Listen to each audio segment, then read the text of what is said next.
There we go. Hey, let me switch over to that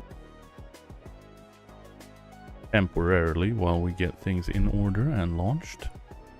Welcome, welcome. It is time. We are back, and hopefully this time we'll actually get some sorting and refining building, and be able to start do a little bit better. And I see Faldoma has just cranked on Venus. That'll be a toasty experience.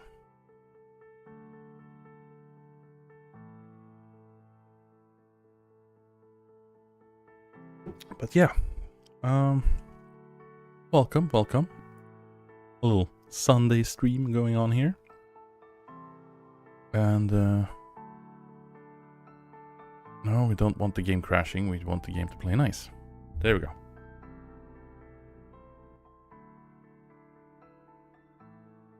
Hopefully it'll play nice. It's trying to load, but it's...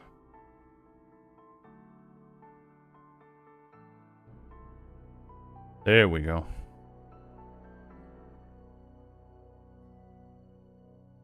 Why is it not showing up in OBS is the question. There we are. This took a little bit.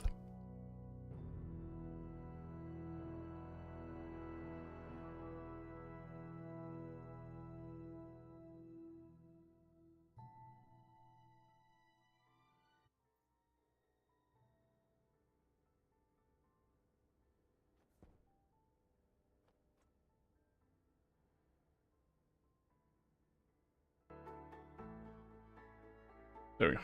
Get that sorted out. Now we should have a little bit of ambient background music while we are hankering on here.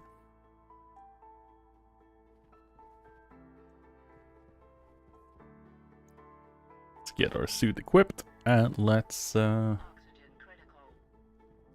get to it. Refill our food and all of that before we ventured inwards. Cobalt, some silicon. What were we doing when we hopped off? The last thing we did before hopping off was sorting out the additional power generation, right?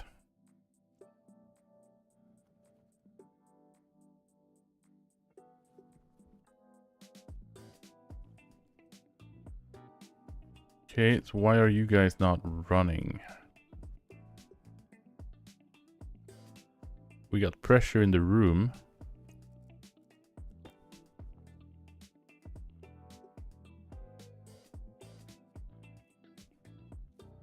We're supposed to have pressure in the room. Where the hell is... What? Oh, I'm confused. Empty canisters? No. They should be fine. Is it because of the recent changes I did to the power generation limitation things? We got power. I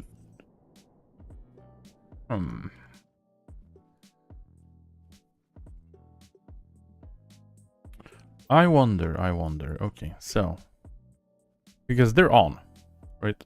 Is it fuel? Actually, they might be out of fuel. Or are we looking? No, there's still plenty of hot gas in the pipe. Why is that guy not running? Also, A-Trash Panda, hope you are having a good Sunday. The temperature is good. But I can't help be suspicious of if there is something we messed up in here.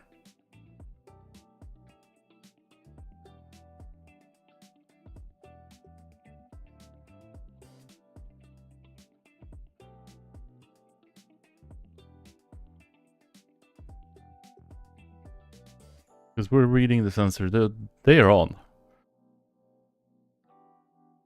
That shouldn't be a problem. Like the generators, they're turned on. They've got gas in the pipe. But they're not actually doing anything? The output blocked? Actually, yeah.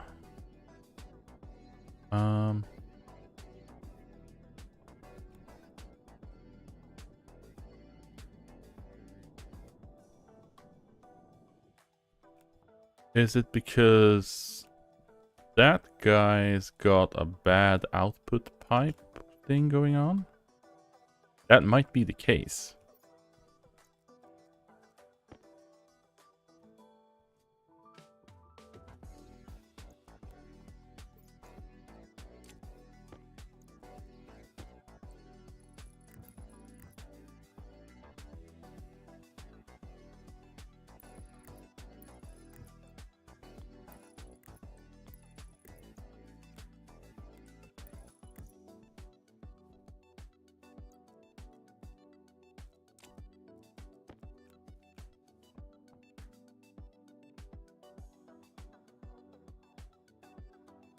We're getting pressure increase. I'm curious whether or not it has something to do.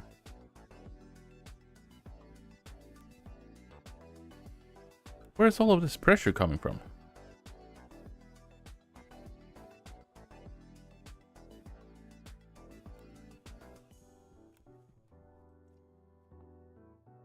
I'm so confused because the temperature in the room is fine. The devices are turned on. They've got atmosphere in the room.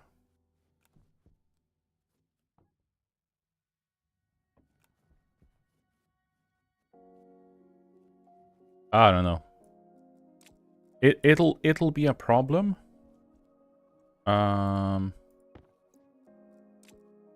If unless of course it has something to do with like the power saving stuff, but that shouldn't be a problem. Right, because this is only relative to the GFG. Which is accurate and it's working. It is turning the Stirling engines on, and the Stirling engines should be fine. Because the only thing that has me potentially concerned is like the pressure in this pipe and this pipe. Like why is that guy on and is working while that guy isn't on? Is it not enough pressure in the room? Do I dump in another propellant tank in it?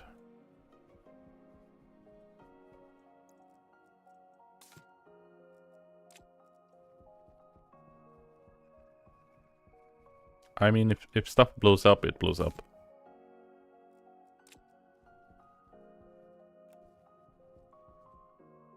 Yeah, that put the pressure back up to where we want it at least.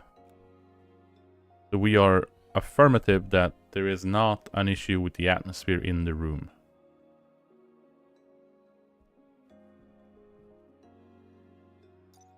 Can I get Sterling? Can I get the quantity of working gas? Do?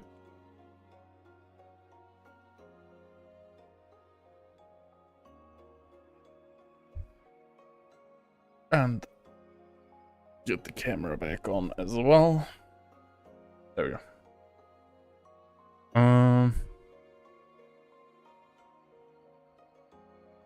Is it the quantity? Let me pull up Stationeers. Like one of these parameters, I believe, is the quantity of working gas. If it's like total moles or something.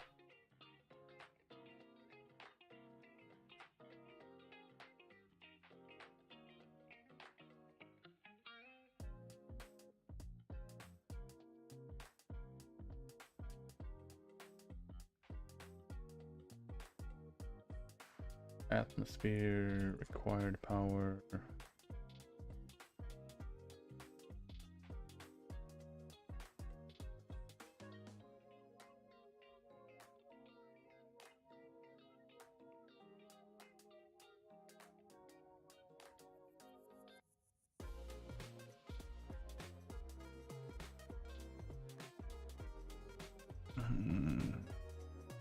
That has me a little bit confounded. I think it might be an issue with like the environmental efficiency, so the output gas, the output side, is the same temperature as the input side. So there's no gas differential. That makes sense.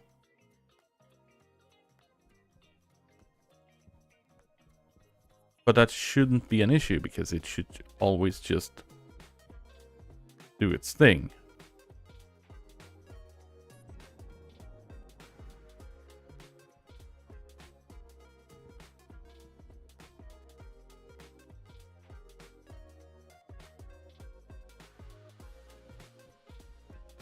Then again, like I said, as long as we're power positive, which, you know, it is starting to decrease a little bit.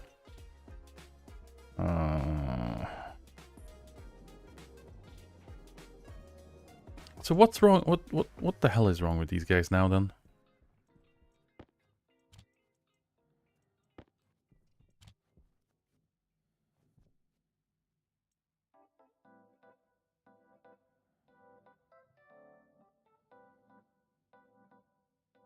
Let's turn these guys off.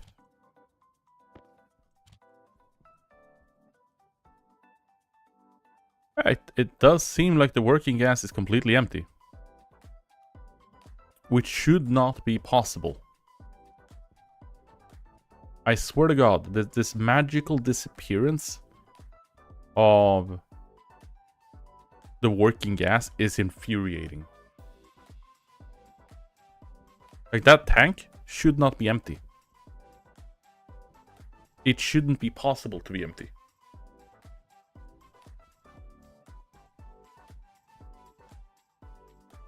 God damn it.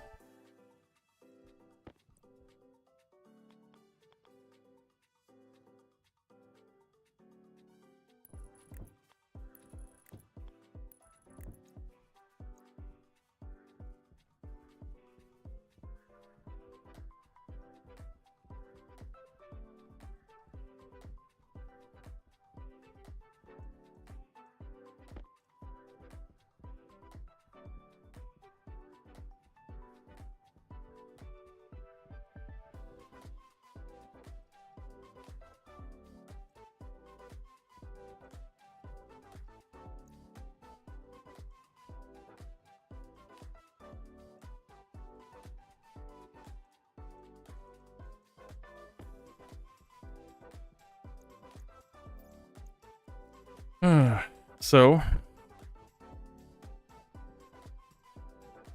and yes, Trash, you were right. It's empty canisters because something is weirdly broken with the system.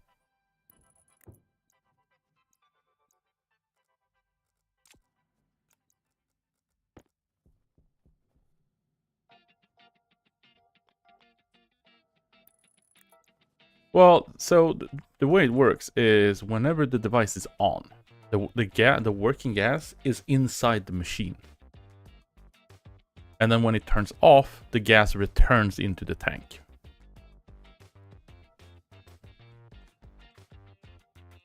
But somehow we keep breaking it. Oh, it's freaking plastic sheets. Of course it is.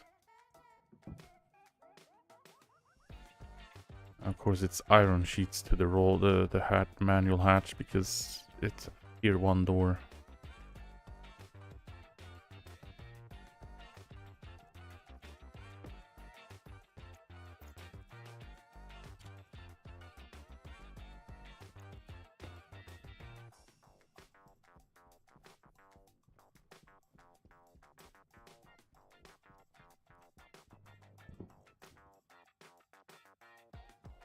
So we are just gonna do this. We're gonna grab that active vent. We're gonna throw a pipe on it.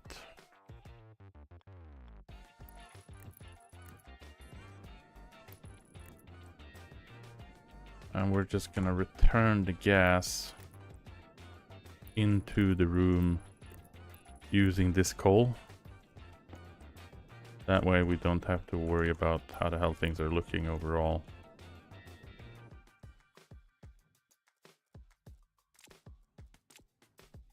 So I just need to close that. And then we rip this open. Yeah.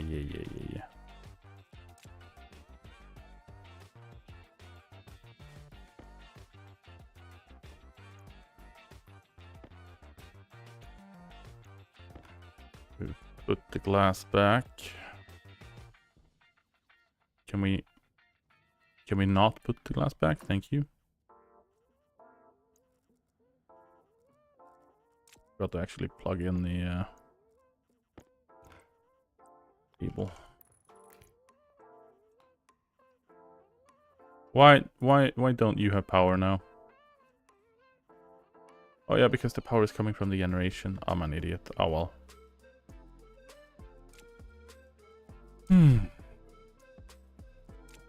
Oh well.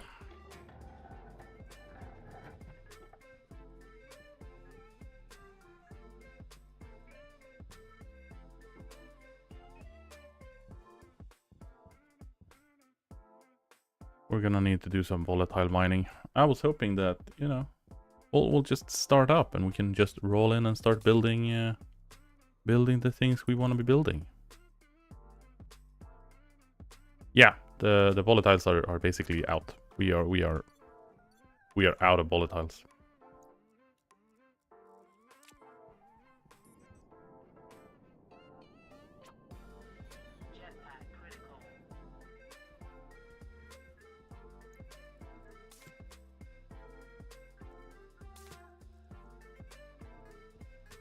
Ooh, ay. Okay.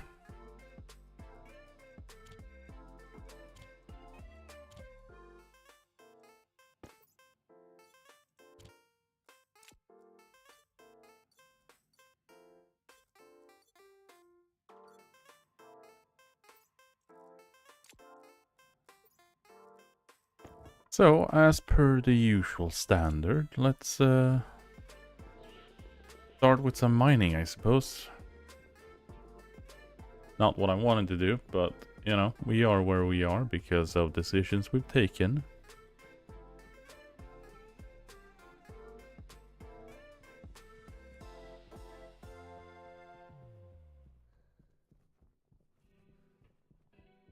At least volatiles are quick to mine.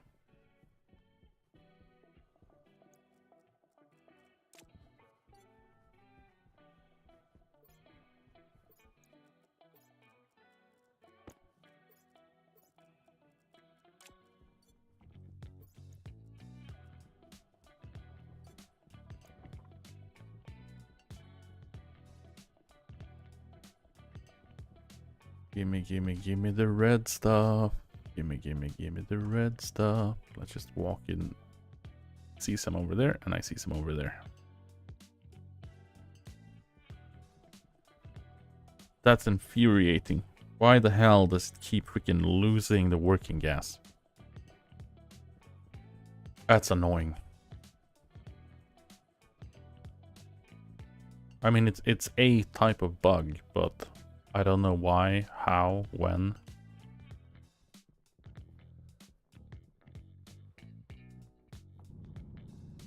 But whatever the reasoning behind it, it is annoying.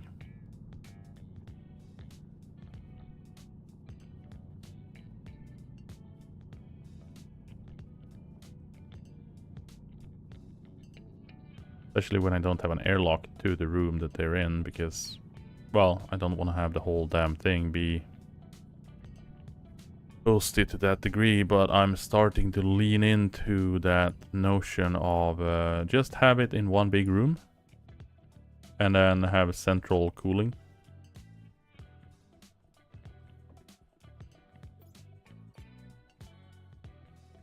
Let me know what you think, because that shit is ridiculous.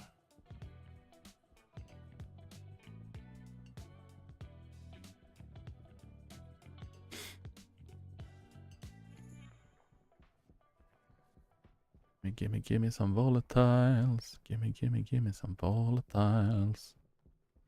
Some volatiles.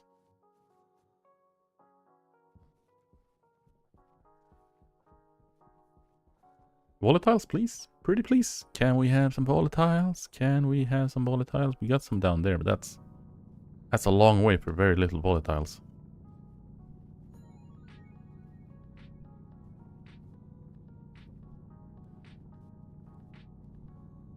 Assuming we can even get to those volatiles and it's not in bedrock.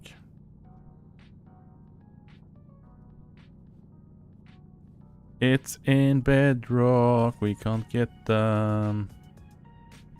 Of course we can't.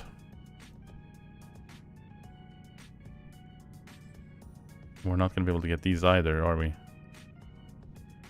Yeah, we could get these. We could get these. Nice.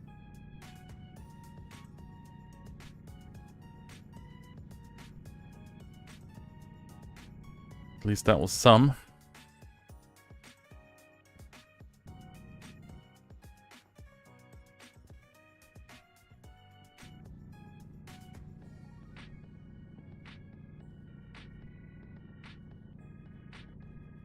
Back to the surface, I suppose.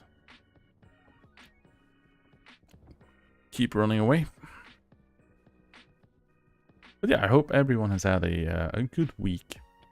As we're coming to the closure of this one, and then we're resetting the clock, and that's our freaking base. How the hell did I run back to that one? I was running in the opposite direction of the beacon, but you know, got flipped around, and then suddenly, bam! There's the base again.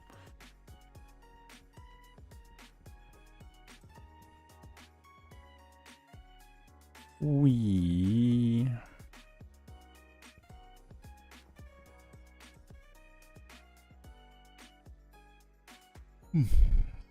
And I completely forgot to sort out the alerts. So we'll see what works, what doesn't work.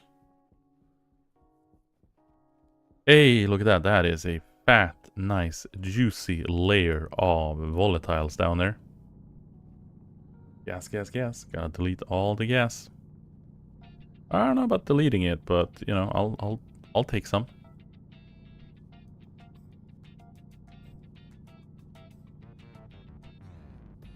All this delicious little volatiles. Yes, sirree.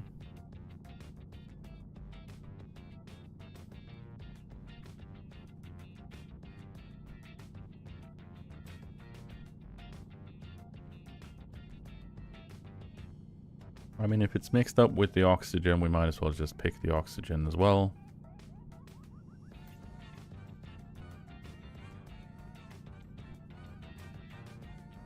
Getting all of it, getting all of it. Ah, delicious. Now, at some point, we do need to figure out the automated farming and a composting room just to get a little trickle. Because I think the little trickle would probably have us sorted out quite significantly. And this volatile chasing kinda has me... It has me slightly missing the Vulcan atmosphere. I'm gonna be completely honest. The convenience of just being able to soak up volatiles from the atmosphere is delicious. Added with the carbon dioxide, you could just, you know, print water essentially just by cooling is kind of nice.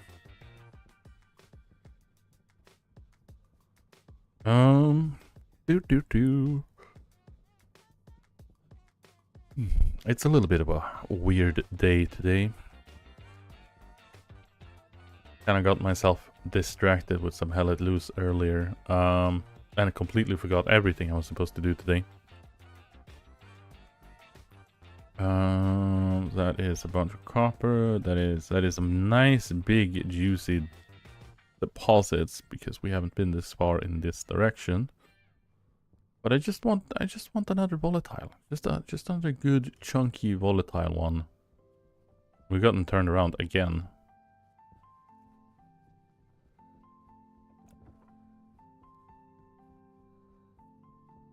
Just another big sploosh of red here. Here we go. It's a little bit of a trail, but you know, almost. And we do have an ad break coming up in the next 5 minutes, just as a heads up. But I think most people here are not so bothered by it. Down, down, down, down, down, down, down, down, down.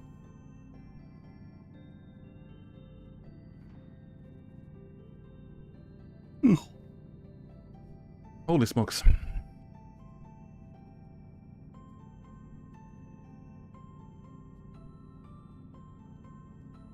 Yeah, look at this delicious volatiles. It is amazing. It is great. It is awesome. And it is red and explosive.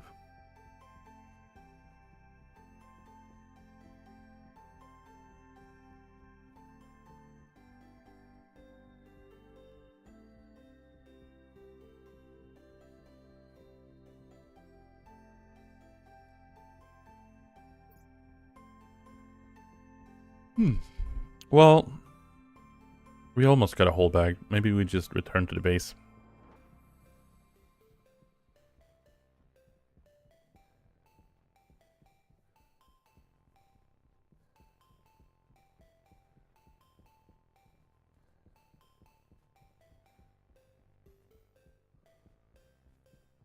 Yeah, maybe we just return to the base. We need to figure out why the atmospherics is also not processing the gas input to a larger degree.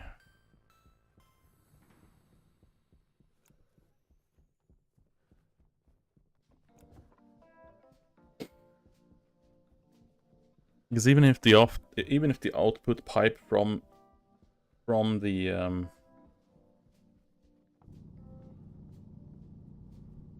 might as well fill up the bags. Even if the output pipe from the Stirling engine was running at, you know, it's full in the pipe, or, you know, it doesn't want to push out because there's too much in the pipe, the atmospherics should still be processing what is in the pipe, which would reduce the quantity to some degree as well.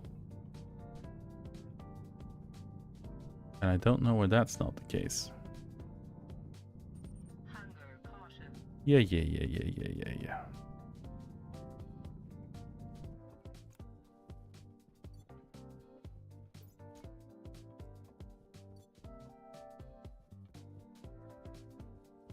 So let's take a look at the atmospherics, since we're going to be going down there anyway to shove in the hydrogen / volatile ice.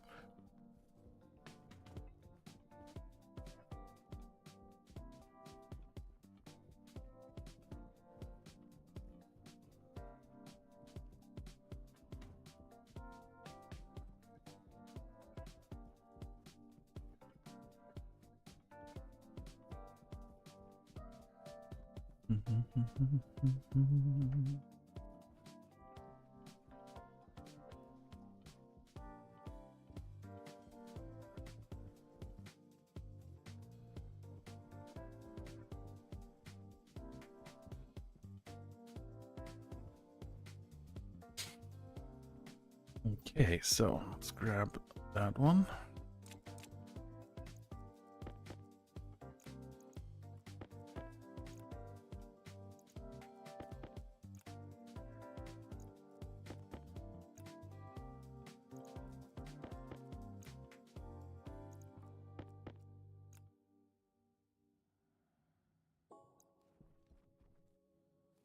Squish, squish, squish.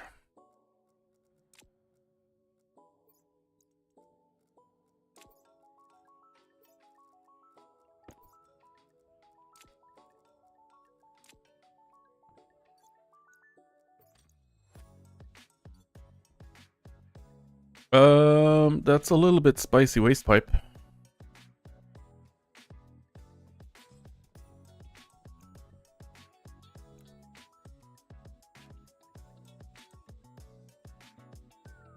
That's a little bit spicy waste pipe. How hot is the gas coming in here now?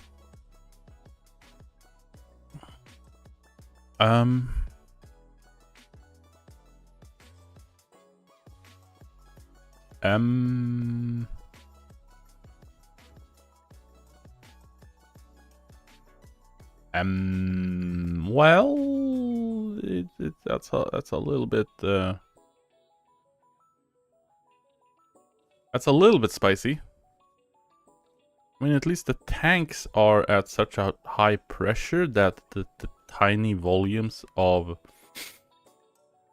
really hot gas coming in is not affecting it, but the really hot volatile mixing up with the fuel would probably be a bad thing. I'm just happy that whatever trace amounts of nitrous oxide we had is so damn cold in the pipe that we're not too worried about it. Also, the fact that the new volatiles that's coming in here is really lowering the temperature. Because yeah, that's a little bit little bit spicy. Just a little bit spicy.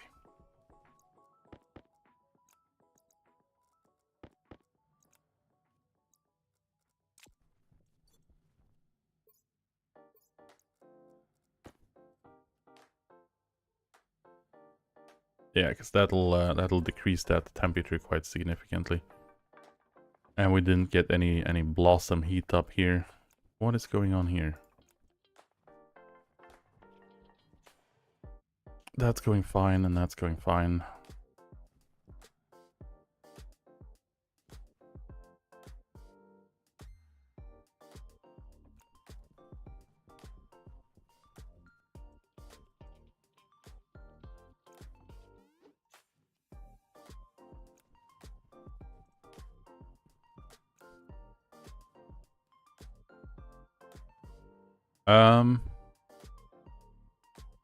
I mean, that water is at negative 175 degrees.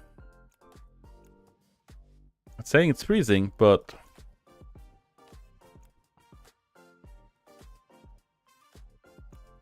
not seemingly freezing. Yeah, that temperature is decreasing. That should be fine.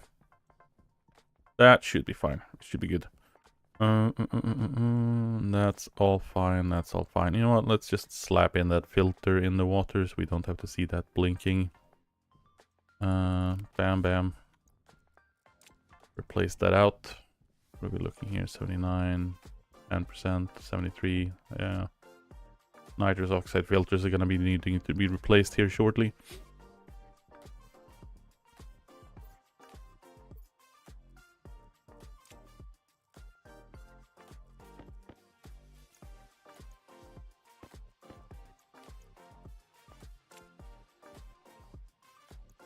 Should be fine, should be fine. So we want to avoid...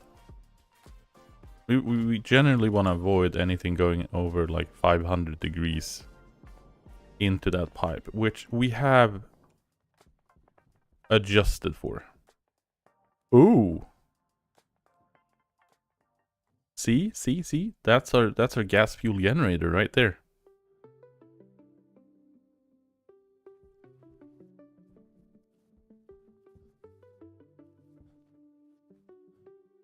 Speaking of a gas fuel generator, there was a reason I was needing to do... Why I was needing to collect hydrogen in the first place, and that was because we needed refilling of our smart canisters, which we probably have enough in one of the things down here now, but it is going to be a little bit spicy temperature. But that should probably be fine. Yeah, because of the temperature, it is not as much inside of it as I would like to have.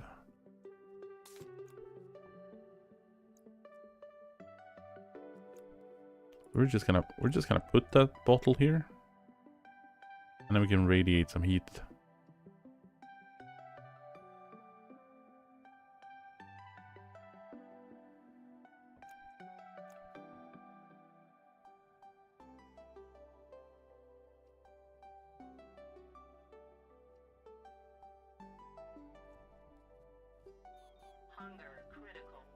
So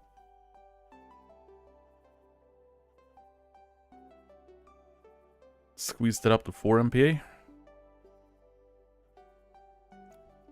Since the temperature is so damn high. We need to hit that 70 moles.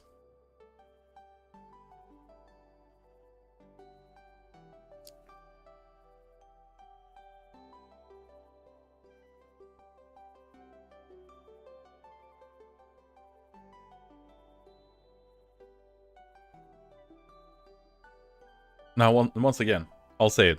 I have no idea how the gas escaped. It's stated that if you remove the canister while the machine is running, you turn off the machine, gas can leak because it dumps it out in that slot, regardless if there's a canister there or not. But if you never remove the canister, it should never get to a point where it loses gas, which is why I'm so confused.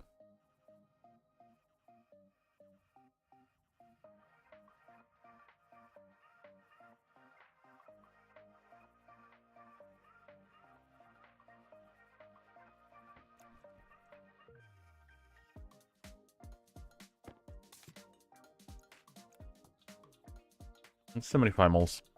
That's plenty.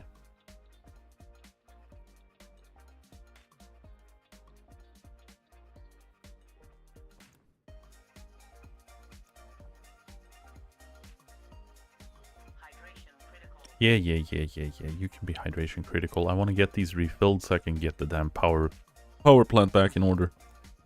There we go. Turn that off. Pop that back in there. I'd be willing to bet it's something to do with saving loading of the... Yeah, that's where my head is leaning towards, and there's nothing really I can do to prevent that at all. But I do like the fact that, you know, at the current flow rate of the gas into the solid, or into the GFG at 50 kPa, we're looking at 9 kilowatts. So if we crank up this and we do 150 kPa,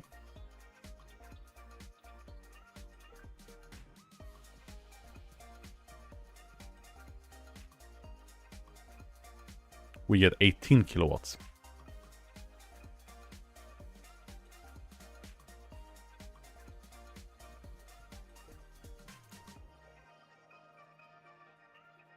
Now our problem in here is the temperature. Like, it's turning off because the temperature in the room just gets way too hot.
That is pretty crazy.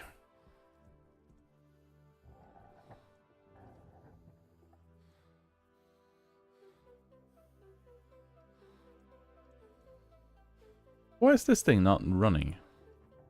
Like, honestly, why is that not... Like, whenever these guys turns on, even for just a brief moment, they should be spiking power. Which is also kind of funny. Like, how is it generating power even though it doesn't have a working gas?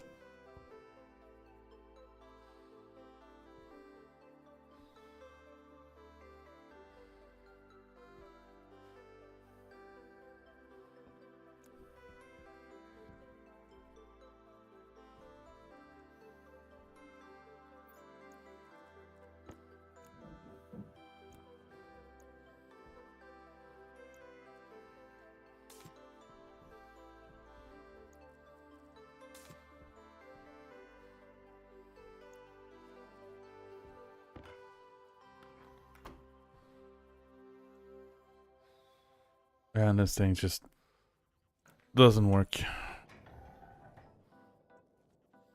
I'm just gonna leave that there.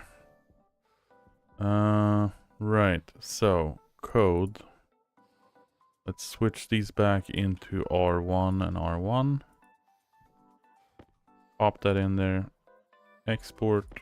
And bam. Hey, look at that.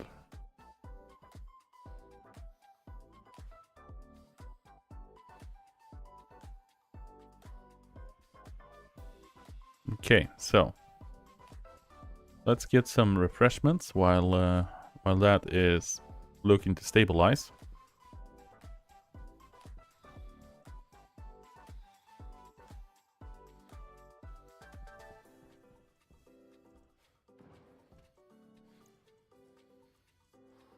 Oxygen low. Hunger caution. And we're gonna need to figure out what the hell is going on with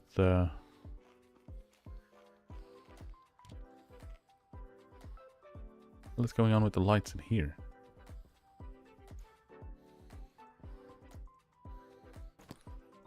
Oxygen critical. Right. So, that's sorted out. Our power is seemingly back on track.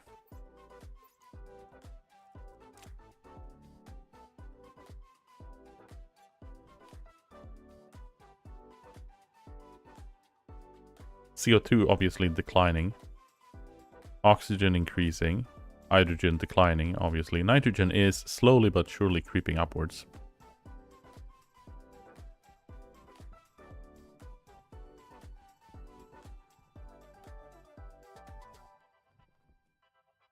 Here goes. As long as this general power system is operational.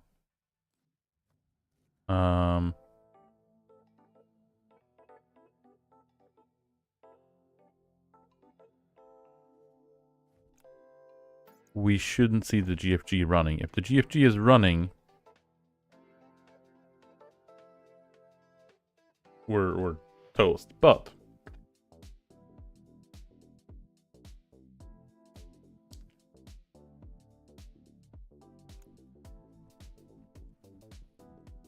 I mean, we could tell that 150 kPa fuel allows us to run almost 20 kilowatts on the GFG. Now, we don't have remotely the cooling capable of dealing with it. But, and that's as usual. We just, I don't know what with me and the GFG. I don't know if it's because it's too small of a room. I should have it connected to like a large tank that has a buffer gas. Or however the hell you're supposed to regulate the temperature in that room. But, you know, it's there. It's kind of working. We're getting power. We're back in action. And I believe... Yeah, are we... Why is that power generation not stable enough, is my question. Got fuel. Just because of the temperature? So how the hell do I deal with the freaking temperature? I'm getting genuinely annoyed with this.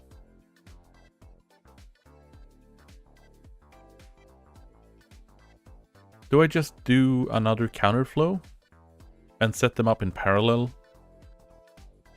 Or like I need some realistic freaking solid way of dealing with this.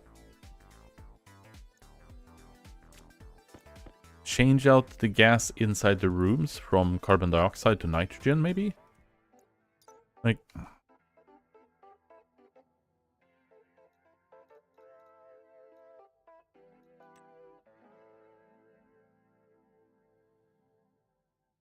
That's still below...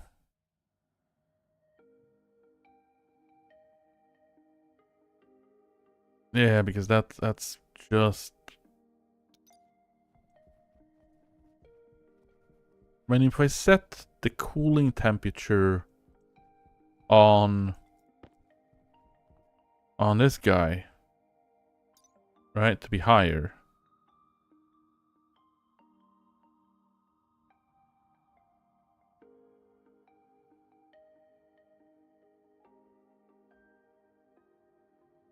Because I think that temperature is set to 190. So it should always stay in gas form, even if I have it in between. Right? And then I move the counterflow directives over here. I hook them up. And then once again, I think that the solution to my problem should be using 2 counterflow heat exchangers. Freaking... Oh, that freaking thing.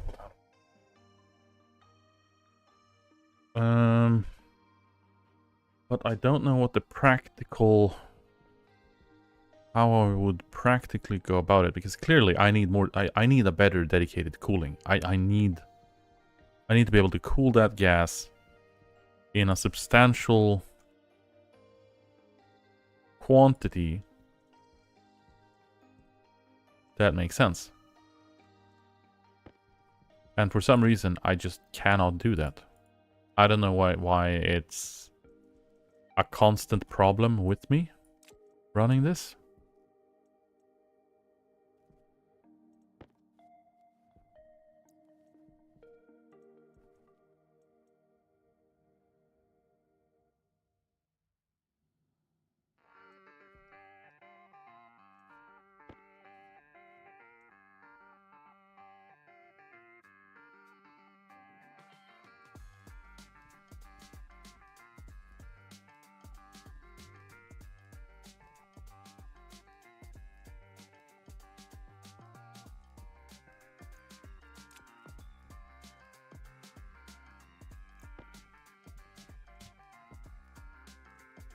If anyone has any suggestions, I am all ears.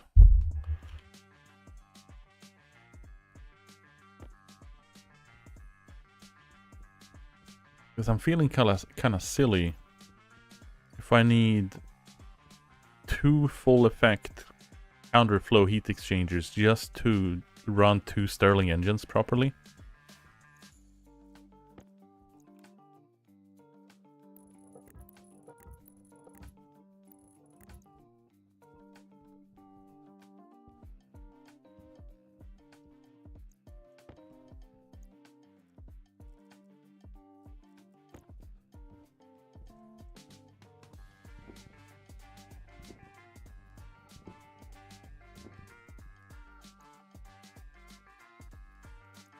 But then again, I'm always underestimating how much freaking cooling is required for these things. So I don't know.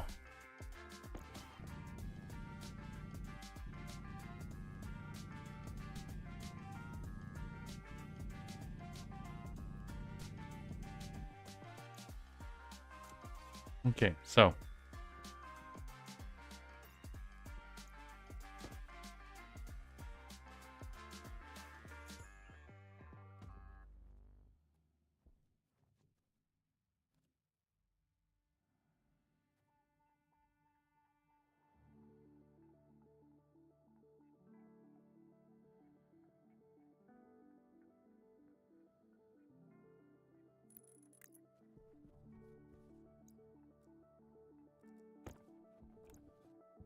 the question is, do I do them in parallel or in sequence?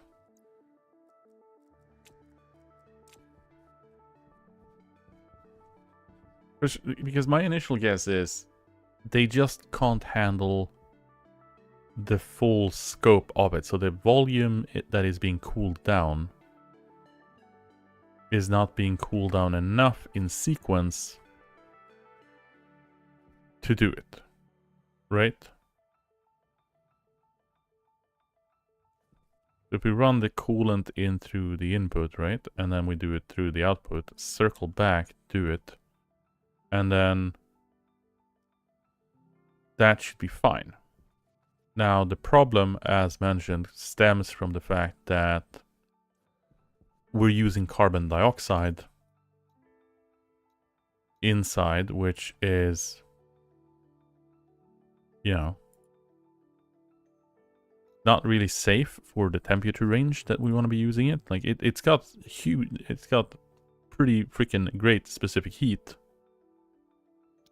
but it's causing problems whenever we want to do sequential cooling, because if it gets stuck in between, it goes down below the freezing point that we want to be using. Because it's a low pressure, low temperature condensation, and then it breaks. But if we replace the room contents with nitrogen instead,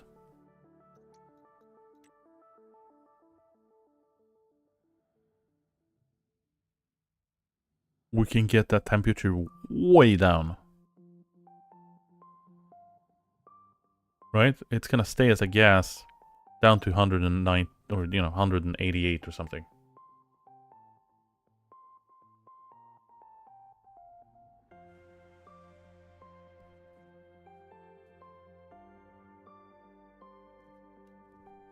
I don't know.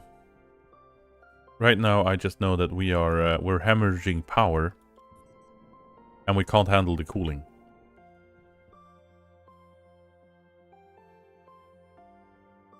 And it's stupid because we should easily be able to deal with this.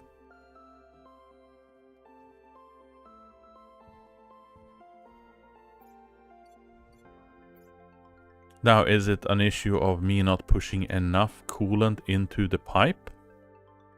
Like if I just crank this up or lower it, what are we looking at now?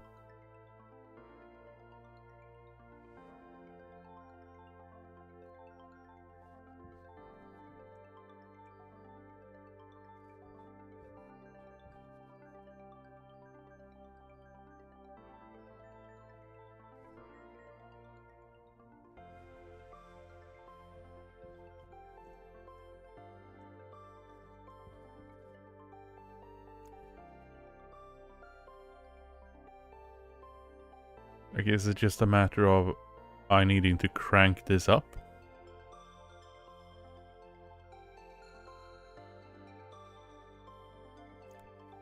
Because, I mean, that's 40 kilojoules of heat exchange.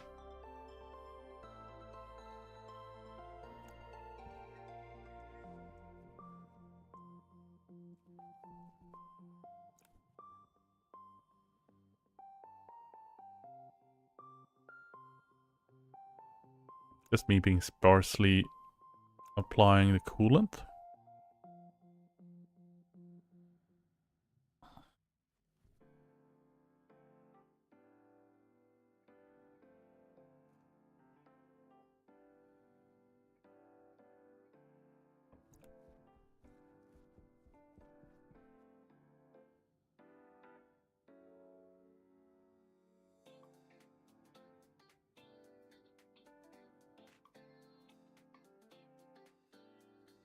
Now that thing can run indefinite.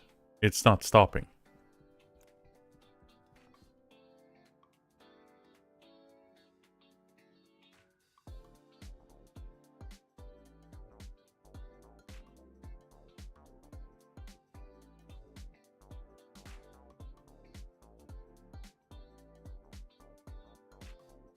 Okay, so we just need to have that cranked up.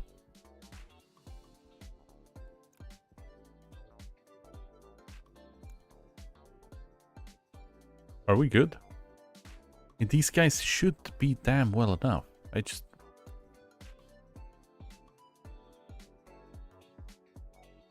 Yeah, so that should be enough to handle it. Waste tank caution. Yeah.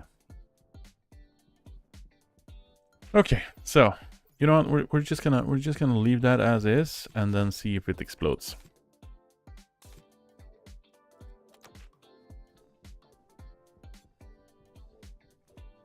Because now we are getting power, right?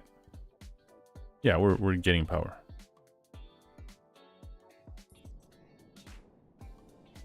Okay.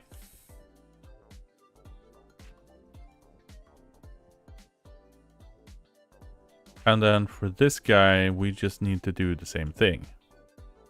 Basically, we do...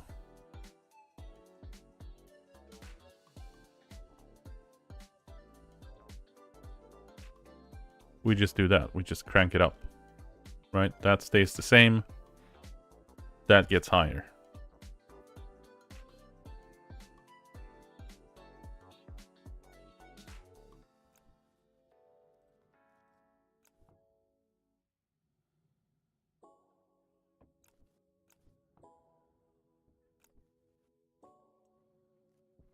Okay.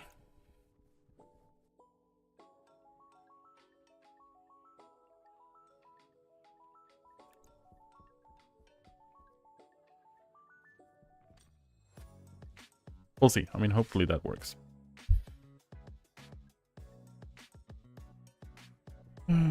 Okay.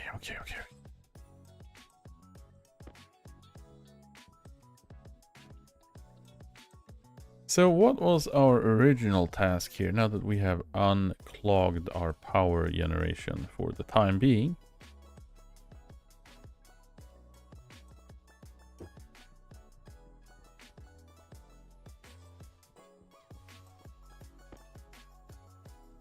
We were doing sorting.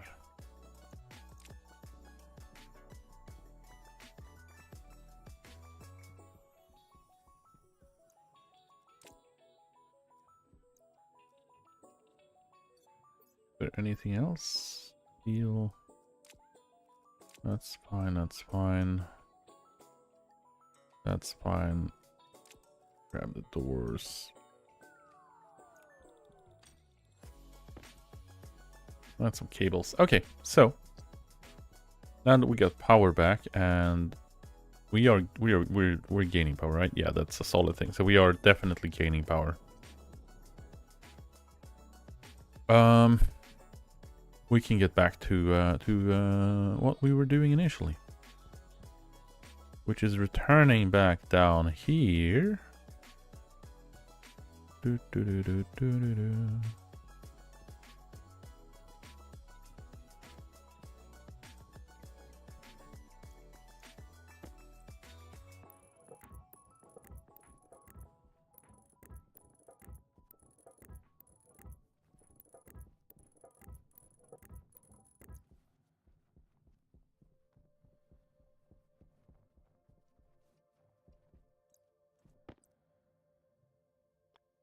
Now that we have this, we can actually pop you down.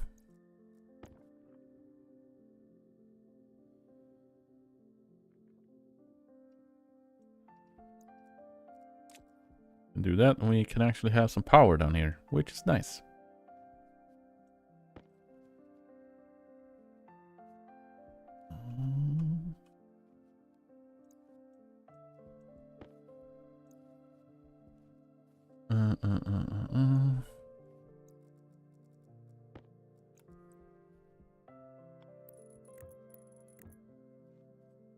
That's not where I wanted it. But this guy contains our actual fuel that we want to be using here as well. So we just need some more pipes. And we can hook that up into the centrifuge. And we can actually start rolling. Grab that data cable bunch up there. Get some more data cables connected here.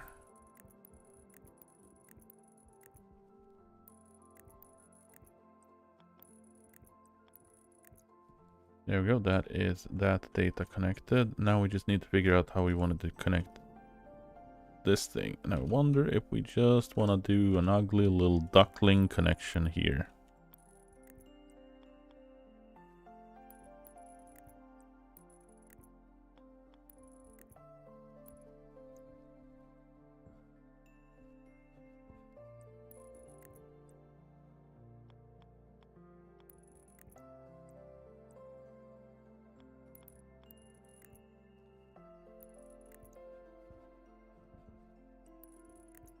There we go. So that is the silo for that stuff. I think that's all the data connections for all of the silos. Yes, it is. That is pretty freaking awesome.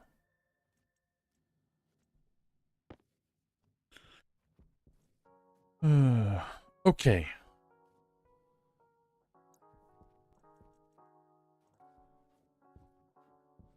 That is all the cables below.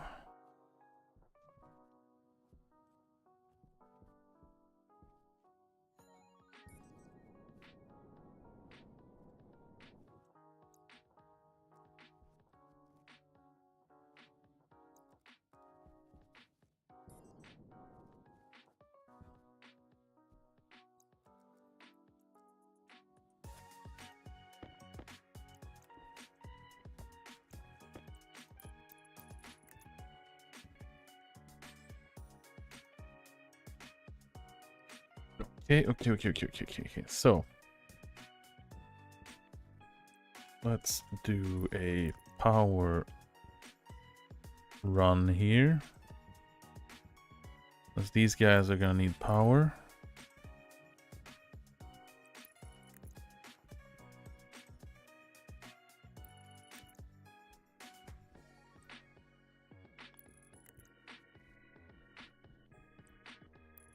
Gonna need a lot of more regular cables.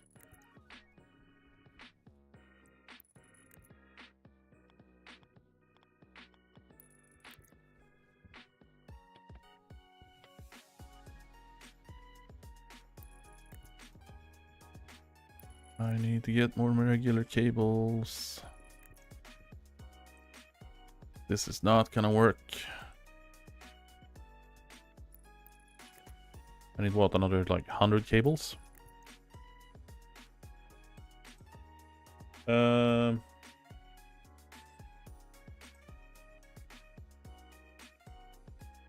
your plant for gas furnace systems, how will you deal with temperature losses when your gas is in the furnace itself?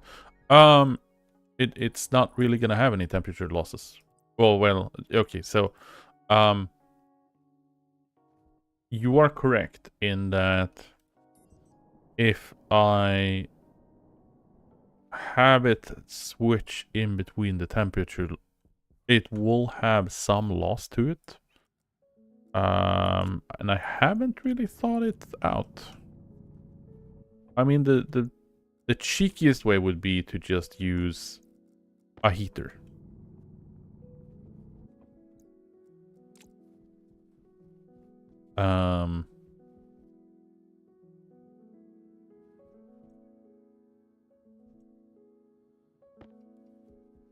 The alternative is use have different furnaces for it, which is probably the easier approach.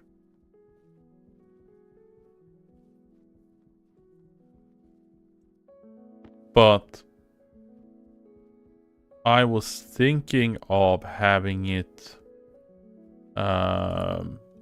vacuum out the room itself. So you basically have the furnace inside a vacuum. And then when you set the mineral you want to be making, it pushes in that gas into the room. So like just a tiny little fraction, like, you know, just like 20 kPa or something. Because that sets the temperature in the furnace, or, you know, whatever else, so it doesn't convect or radiate. So when the gas then gets pushed into the furnace itself, the room it's sitting in is already that temperature.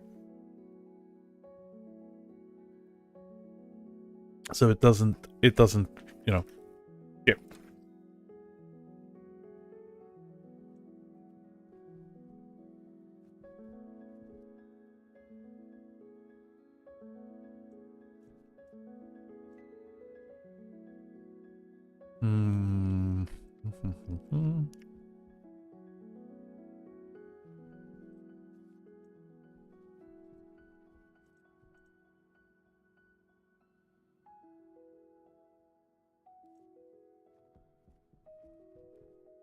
That way you set the furnace room temperature, add gas to the furnace. The gas is then, technically speaking, it should not shift. And then you pull the gas out of the furnace. And then you pull the gas out of the room.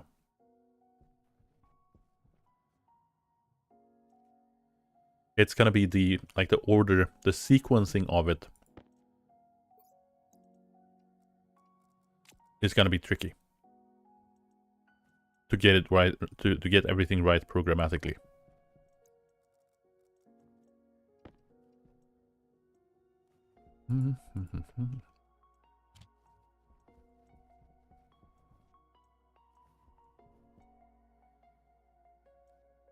Oh yeah, I ripped that one.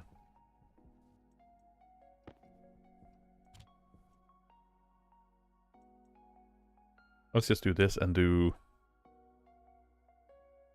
4 stacks of cables.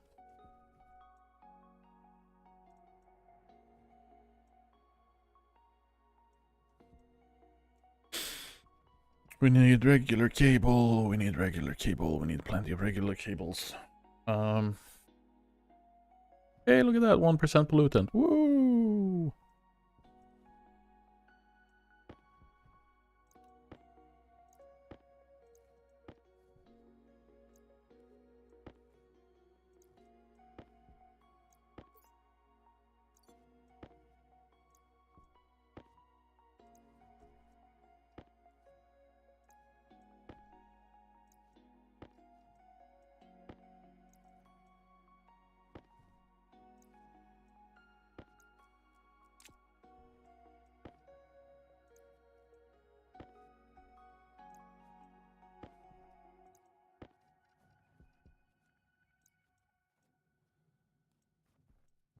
Transfer caution. I need a housing.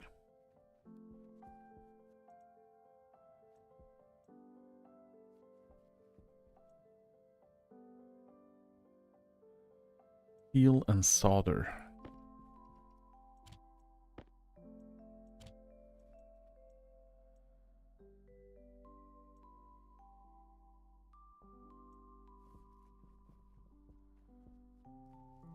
Which also reminds me. Did I leave the PC here? Did I leave the laptop? Yes, I did. Let's have a look at our pressure problem.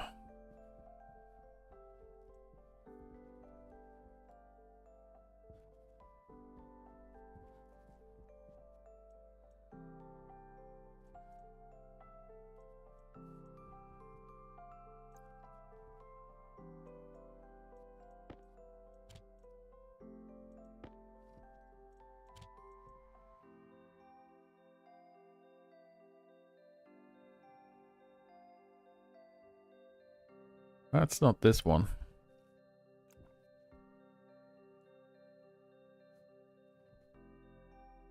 That inside...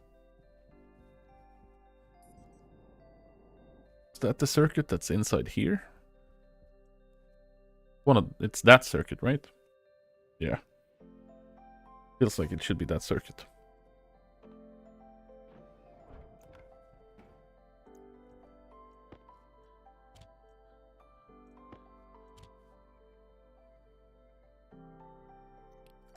Yeah, this is the one. Yeah, so we want to increase our minimum pressure to 75, not 750, then we're gonna have explosions and plant death.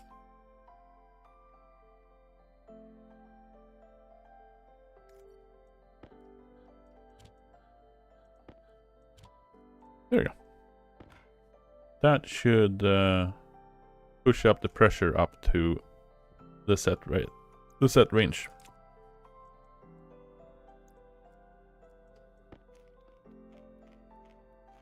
It'll just take a little while.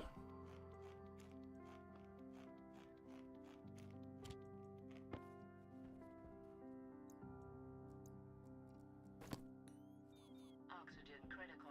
But I am very happy over the fact that we have a very stable pressure in here, even though there's a flow in the air. That makes sense. It's quite nice.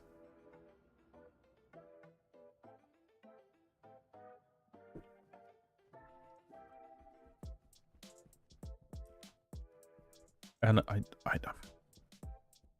don't know, it feels kind of wonky because everyone else that is rolling around in this, Faldoma and Discount Engineer and all of the other amazing people, they all have bases built by now. I just have a massive freaking construction site. Like, it just keeps expanding. It's like no singular section ever gets freaking completed. Right? It's they got their nice little construction quarters. They get the nice little quality of life, little thing going on. Stuff is all neat, tidy, orderly, and whatever else. And then you come in here and it's just like a massive freaking clusterfuck of everything.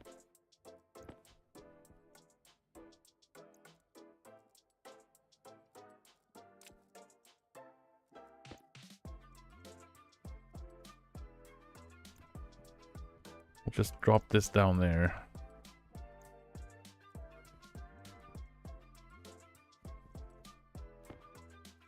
We'll grab that as well.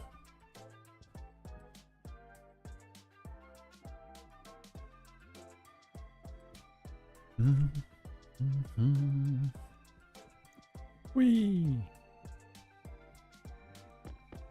I mean, the benefit is that, play it as you will, as you want. But I have all of these amazing little small ideas in my head. I'm like, I want to have it this way. It's going to be looking like this. It's going to be nice. There's going to be walls. And then by the time I practically get to it, it just turns into a shit fest. And it looks like nothing has really happened here for the past 200 days in game.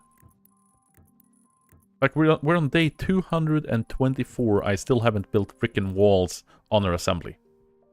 Right? I don't know. I don't know if I should be embarrassed or just be very just pretend it's happening.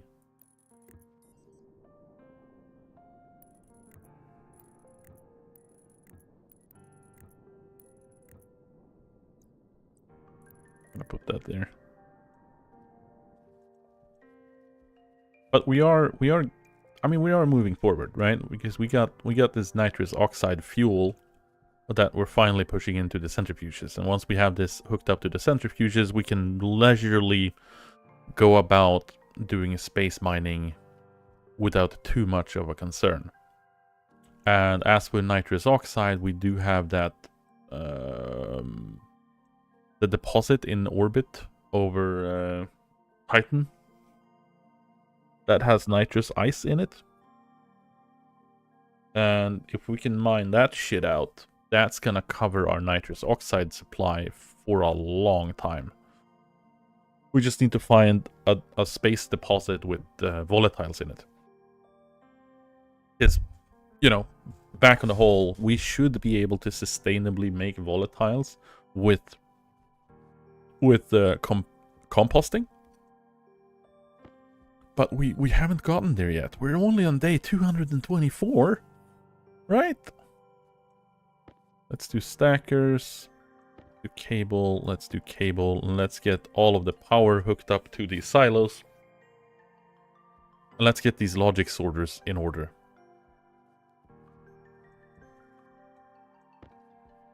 Because that's another kind of benefit of this. Once we have this system in order, I can hook it up to an intake chute up top. And then I can just, whenever we're doing manual mining, I'll just smack that with an unloader, and then it just spits back the backpack.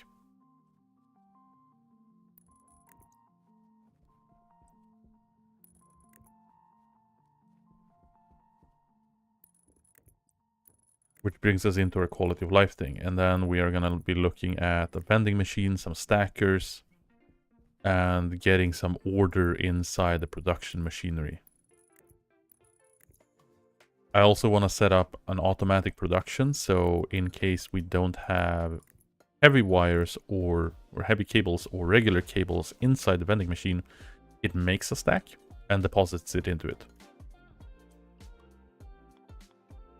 So it has a little bit of a kind of standing stockpile inventory.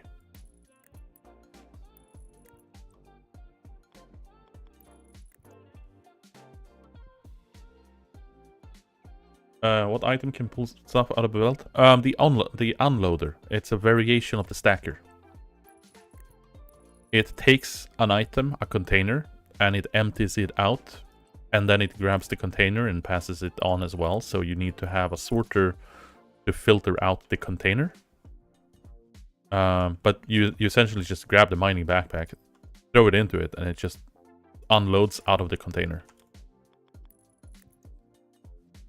It is very convenient.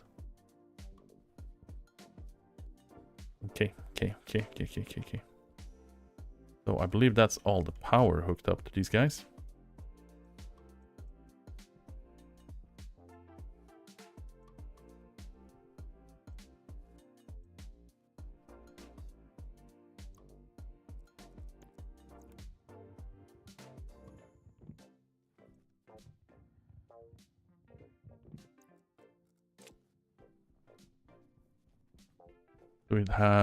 We've got this, that's a sorter, where's the stacker?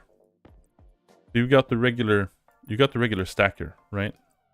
And then you have the mirrored stacker, and then you have the unloader. It's looking like this. So this guy takes a container, it empties out the container into the chute system, and then it grabs the container itself and passes it on as well. Hence why you need to have something that filters it out, because otherwise it's gonna take it and send it wherever it wants to go.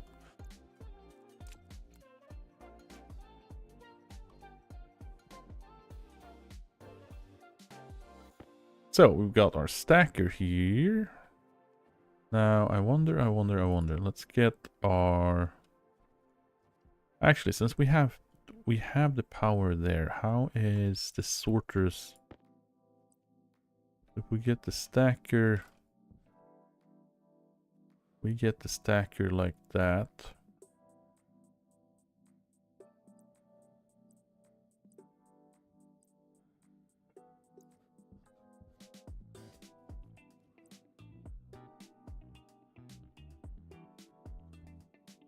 Actually, we don't need to do. If we put it on that side.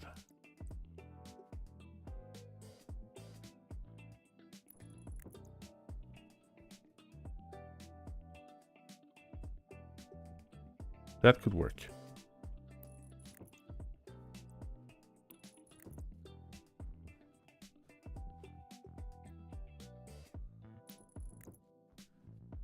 That could work, because then we get the cable here, and we still have full interactability of it, and it's not messing around inside the general system. And since the chute network is going to be going out here, it's going to be going in here first. That is perfectly fine.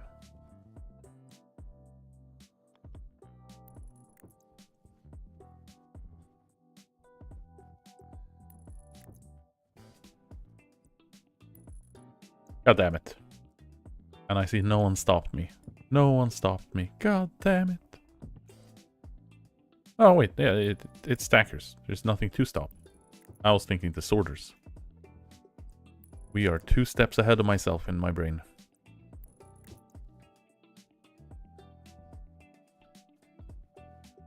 So that is our first 8 initial silos,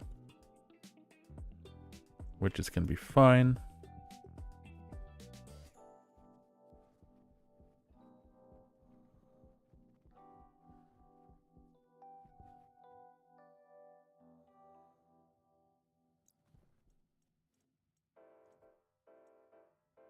And I have a sneeze.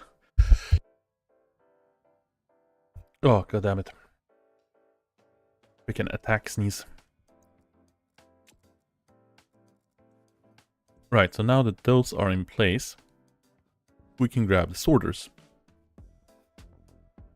But since we know that we don't have to deal with sub-grid wire, we can weld all of these up.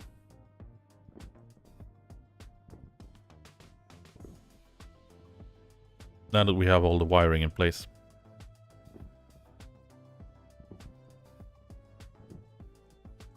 We don't need to mess around with falling through these freaking frames all the time.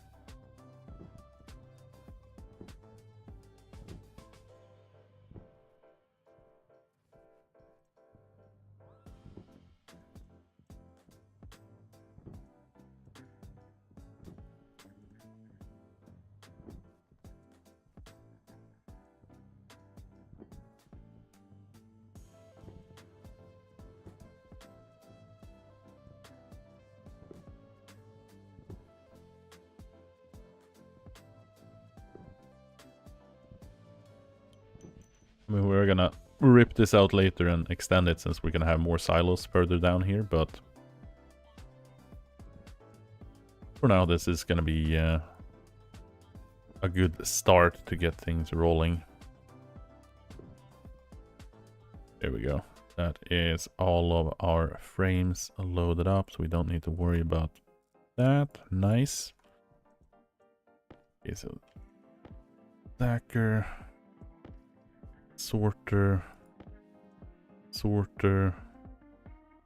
and then a whole bajillion amount of chutes.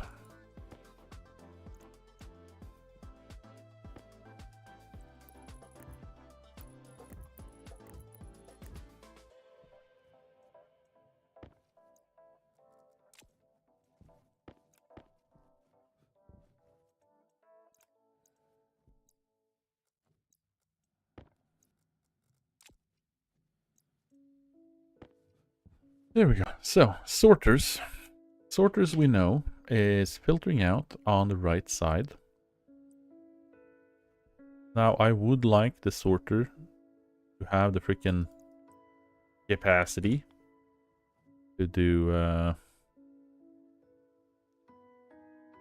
cable on the opposite side, but unfortunately that is not a luxury we are allowed to have, and we are making the logic sorter, not the regular sorter. And the right hand side is the item that gets filtered out. It gets pushed into a stacker. Stacker gets pushed into the insert. And then whatever comes out here is going to be popping out into this middle row. And that is going to send us down the line into the furnace room, which is going to have an access hatch up there.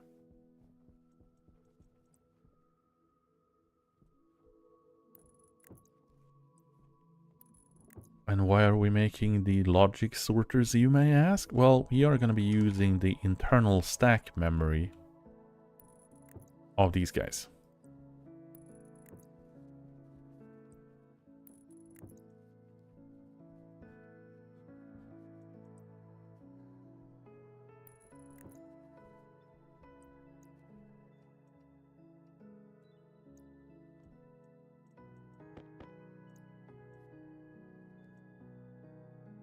That is all of them, I think. Yep. And then it's just a matter of connecting these guys up.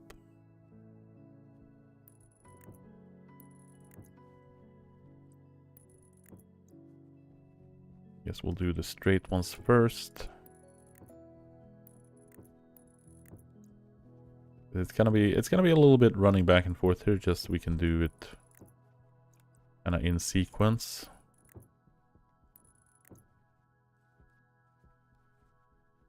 And yes, we are gonna be short chutes, as usual.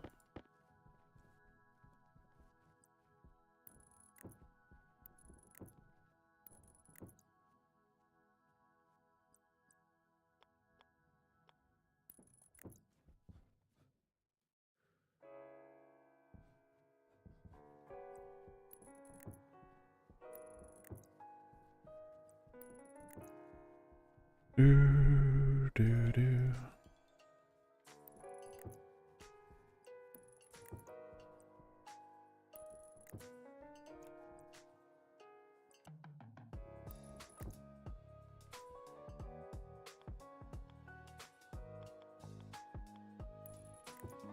But once we are done with these guys, we can actually start using it. Which is pretty neat.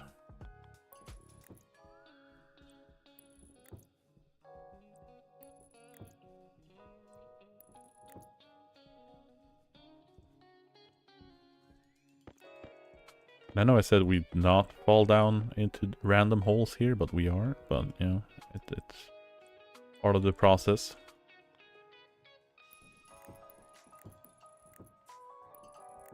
Look at that. We got one of them connected up.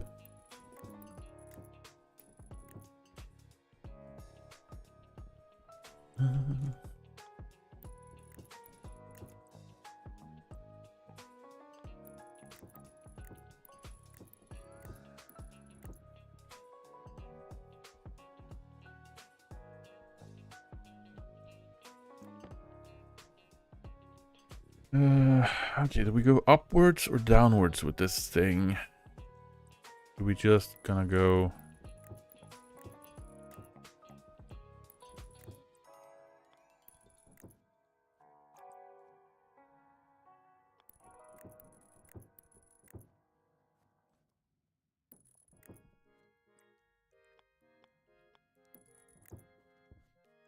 So, 3 more chutes, and that'll have the combustion centrifuge hooked up to the first pair.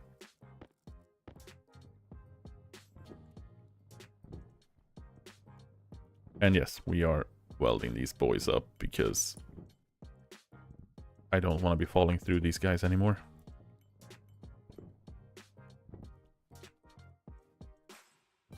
Because I feel dumb falling through them all the time. There we go. Nice. Okay. So, we're gonna need more chutes. And we're looking pretty solid.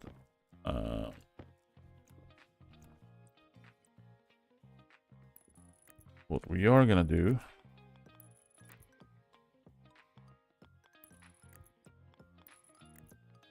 get this power connected.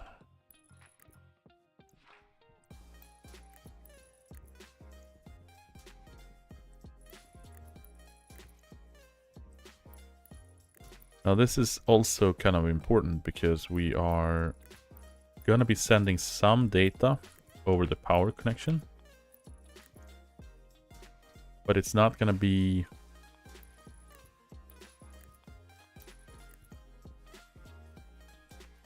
it's not going to be a constant flow. We're only going to be programming them once.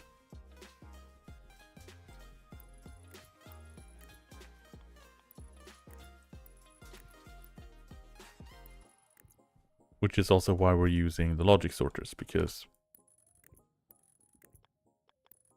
I don't need to have a PC hooked up to it. I don't need to mess around with UIs or whatever else. I can just programmatically tell it what to do.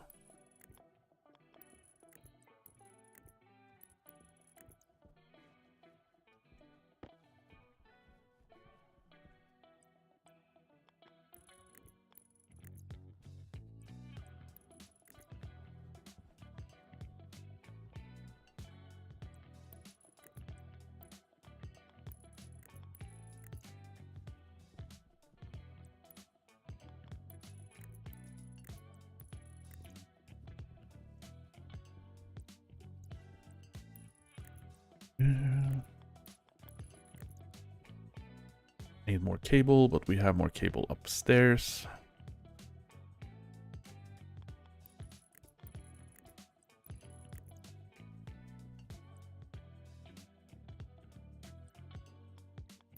There we go.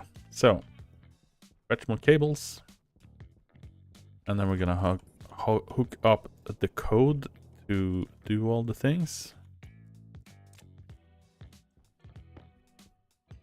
Whee!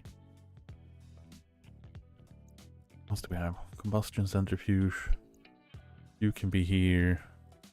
You can be here. You can stay here. You can stay there. Do I want to stick this thing? Yeah, probably. Whee! It's scraps spread around the whole freaking world.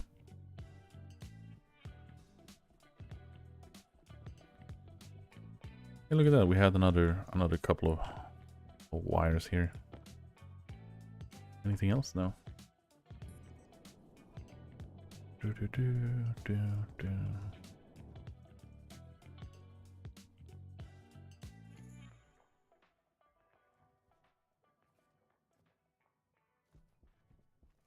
We got 1 unit of iron.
Don't have any other iron on us there. We don't have any more there.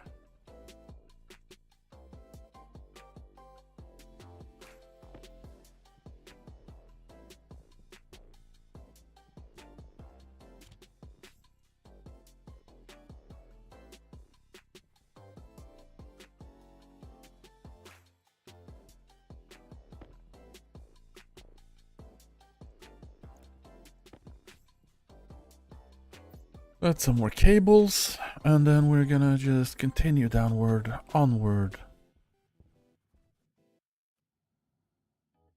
Hopefully we'll have enough cables now to get the stuff hooked up. Maybe. Let's avoid all explosions and everything else. I think we should be fine.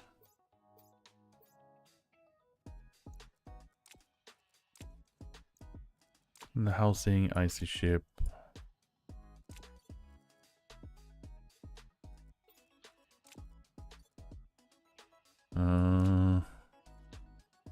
Yeah, we should be good. Bonk.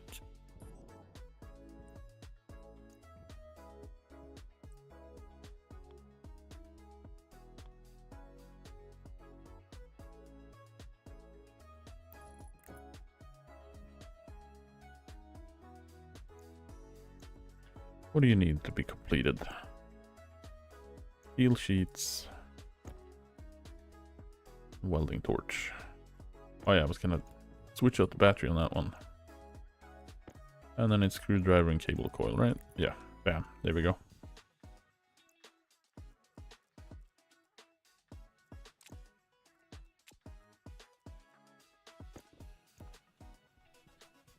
Okay, so that one hooked up, that one hooked up, that one hooked up, that one hooked up. And you are good from this side, you're good from this side, you're good from this side, you're good from this side. Okay, awesome.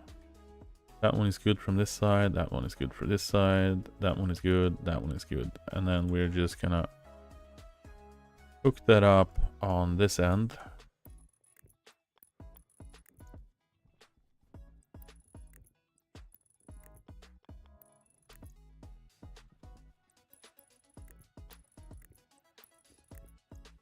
There we go. That should be all of our little pieces.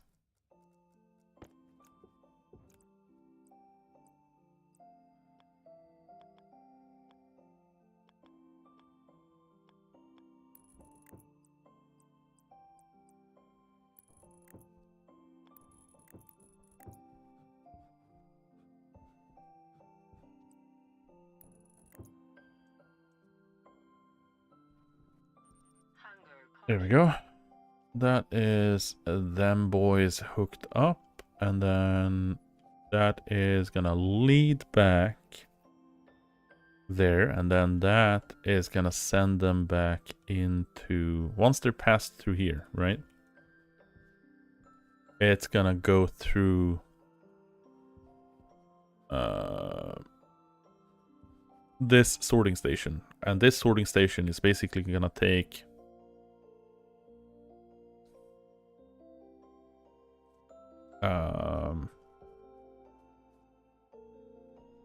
we're gonna need to shuffle things around, but essentially, it's gonna be one sorting station that goes, this is ore, and just passes it over into that chute, and then filters through. And anything that comes around that is still reagent mix goes back into the system and gets into this little tank. Now, I want to put a stacker here as well, but that is also going to be a little bit problematic because we want to have more than one silo here. But for now, we're just going to do the space ore, and then any reagent mix, we're just going to pass over and send it directly into the centrifuges. But that's logistical nightmares we get to deal with here later on. So, let's get labeling. Because we've already renamed, we got the iron, we got the copper, we got the gold, and we got, guess what? Gold. Bam. And then we have a bunch of other things, but the logic sorter gets to be iron. Stacker is irrelevant. I mean, I could turn the stacker on if the logic sorter has something in the alternative output.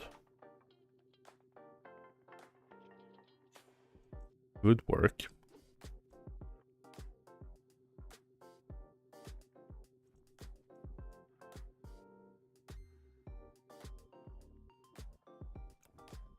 Well, I don't know. Housing. Pop that housing down here.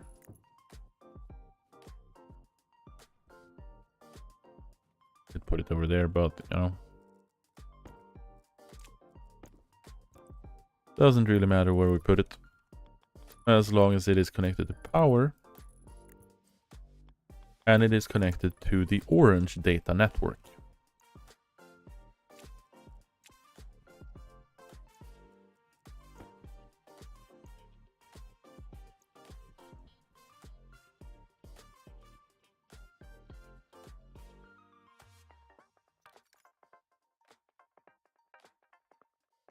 And then we are going to open up our notepad because that is where I have that freaking snippet saved.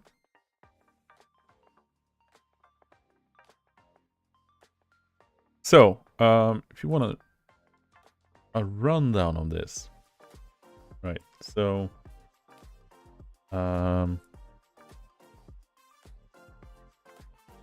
want to do hashed sorters, or do I just put...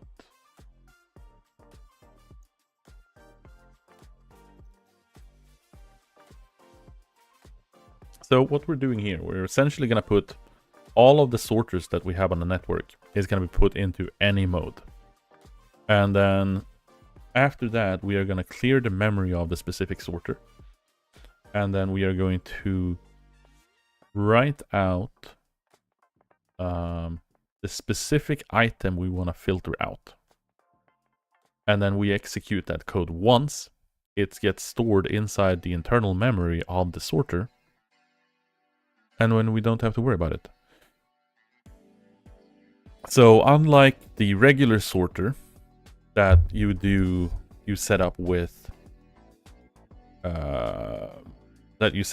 the sorting computer, the internal stack memory usage of the logic sorter allows you to use all of these other type of filtration systems. So you can do things like the regular sorter, which is just comparing the prefab hash to the item that is being passed through it. But you can also do a blacklist. of anything goes through here except or anything that is not equal to this gets sorted out. And then you have a class compare, so you can do things like all ores or all ingots or all items.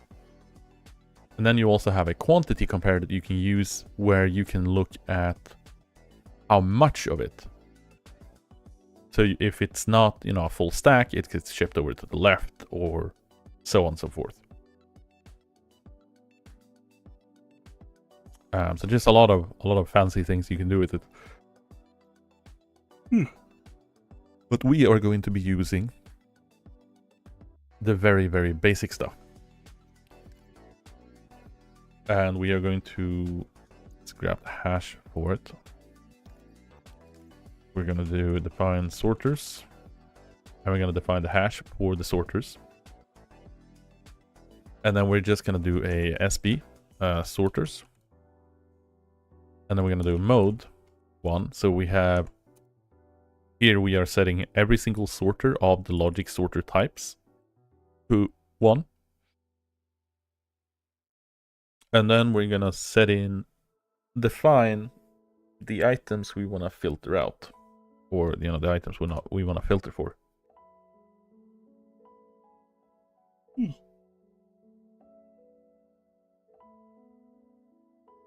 And we could do this in a singular setup, but we could also do it as a push-pull thing.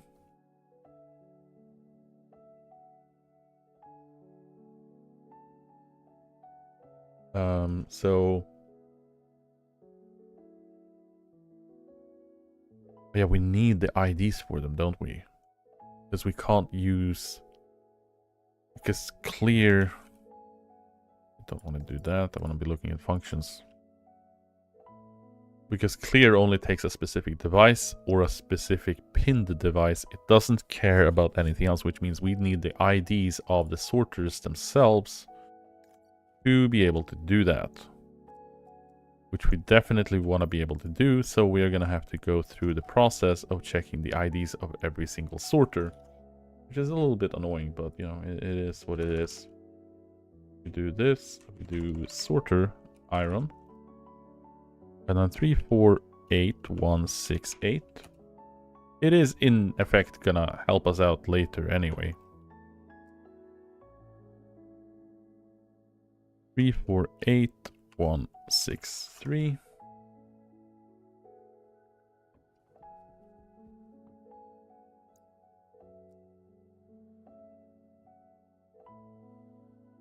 Three, 4, 8, 1, 6, 0.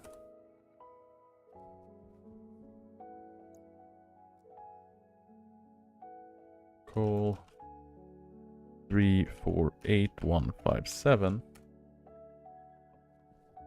And obviously we want to do that to all of the sorters, but we have these guys currently on that row that we have selected, so we're gonna start with these guys. And we're just gonna define them. Define sorter iron. And that's gonna be our 348168. And copper is gonna be, and now I have a cat helper here, which is probably not gonna end up well. How to do?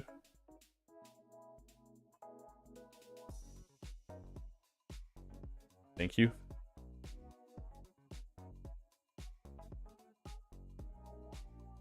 Three, 4, 8, 1, 6, 3. And then we want to grab our gold. 3, 4, 8, 1, 6, 0.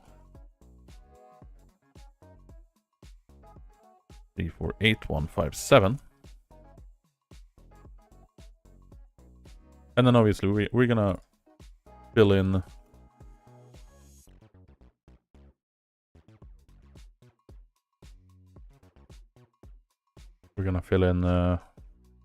default dates. We're just gonna fill in all of the continuation of all of the different sorters we want to have here in this list. And then we are going to want to do this. We are going to let's do let's push them.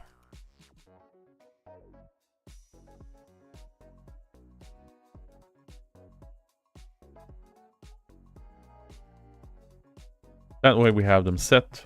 We have all of these bad boys set inside the stack. Now, in here we are also going to push the specific item we want to filter.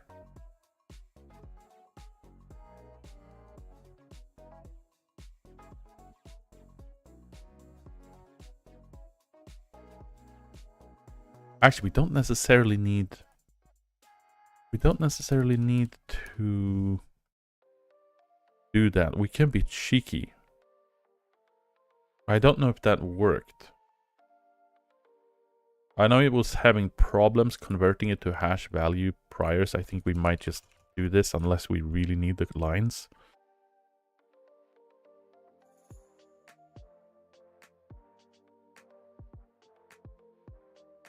So we want to do define filter iron.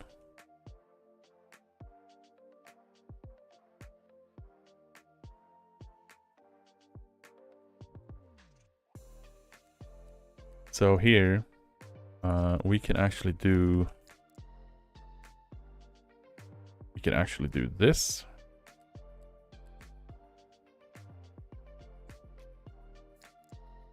And then we just grab iron. Grab that iron ore, and we can actually just grab the name. So if we do this and we do, you know, copper.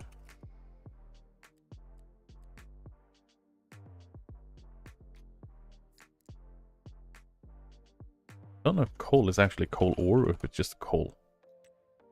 Yeah, it is coal ore. So here we can do push. Or actually do we want to do that beforehand? Yes, we do sorter and then filter item.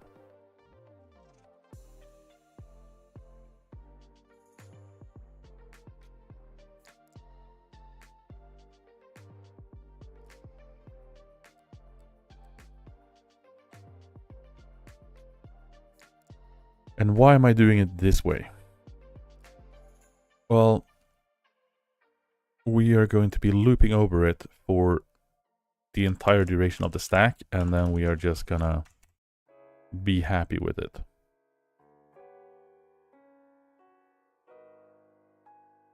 We're not even gonna loop it, we're just gonna execute it once, which, you know, don't need to do that.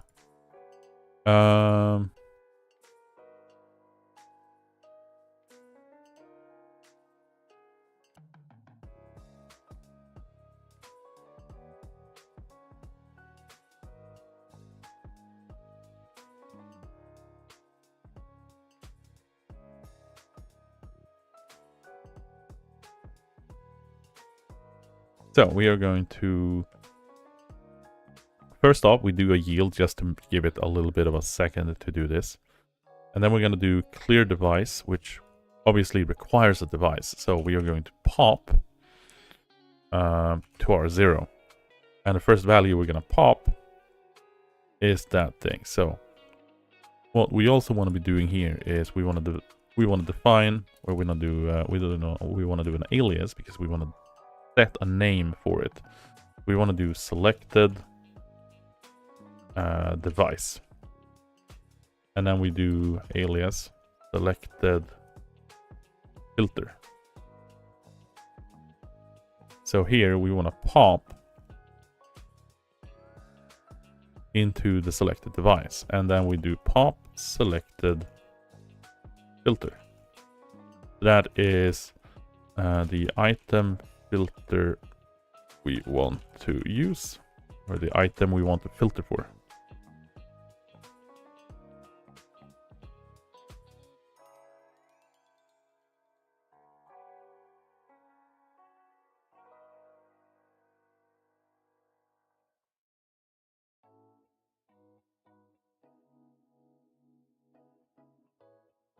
And here we just do selected device. And then after that, we want to do a SLL. And here we can do, let's just roll with 10, because temporary thing. And here we apply the selected filter, because this is the ID, the hash ID value for the item. And we want to offset, or we want to move the bit, or we want to move the selected filter input 8 bits to the left. And then we compound it.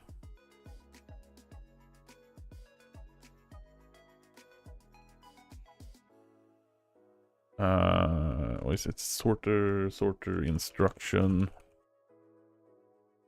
dot filter prefab hash equals.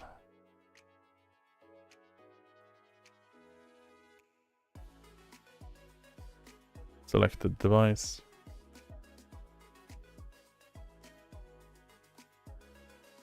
Oh yeah, it's use the smaller thing. There we go. And then we want to do a BGTZ SP. So if the stack is greater than 0, we want to just jump back into main, which means we loop over all the devices we have here. So whenever we want to add another filter, we define the ID for the filter or the sorter, and then we can actually add all of the different things here just for the sake of it. Nickel. Let's do this. We can just copy this over.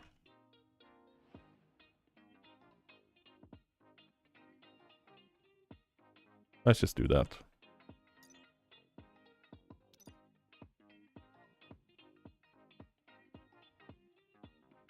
That's nickel. Then we do cobalt.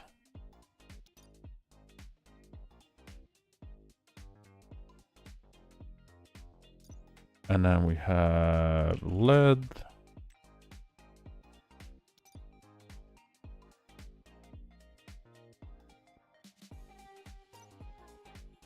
And then we've got silicon.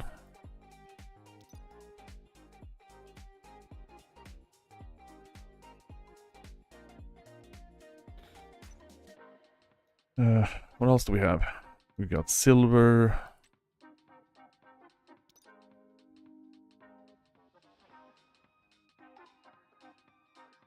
And then we have uranium.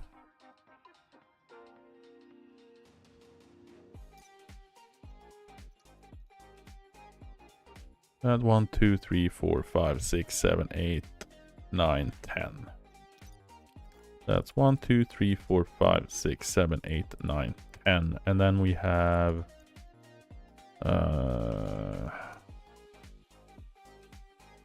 we've got, what is that thing coming down from S?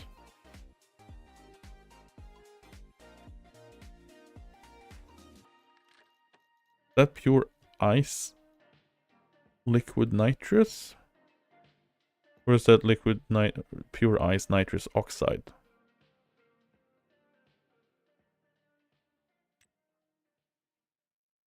It's pure ice liquid pure ice nitrous oxide, right? I think it is.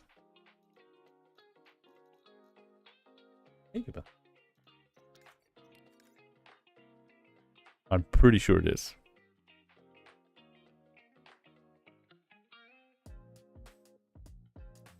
And we got volatiles.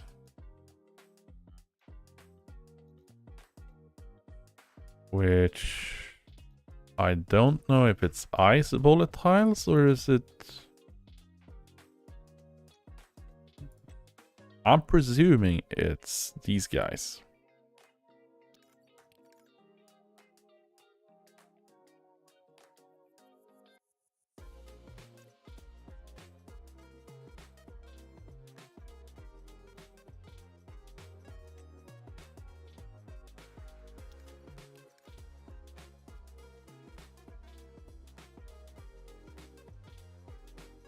Let's just do that. There we go. So that's our definitions for these. I'm hoping these guys are right. If they're not, we'll notice it. But yeah, so the only thing we need to have here now is we add each of the device that we want to filter for. And then we just set it to push it. And then all the logic is the same because this is the logic we're applying to. And yeah. Hopefully this will work. Export. Bam.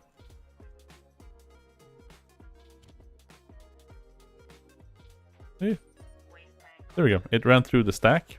And that should have these guys applied. So if we pop in here. Now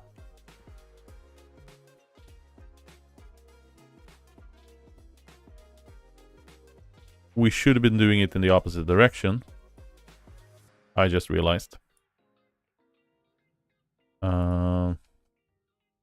Because we should be having iron first. And then copper.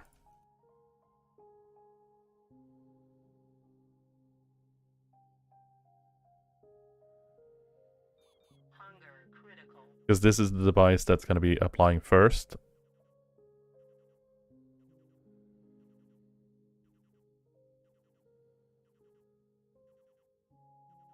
It doesn't matter. Yeah, it doesn't matter. We just, it's fine either way.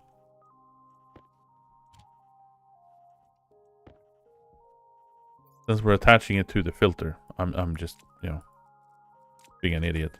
Then we're gonna filter that guy. Is gonna need to be hooked up as well to the other one, and we're good. We're good. Should be fine. Should be fine.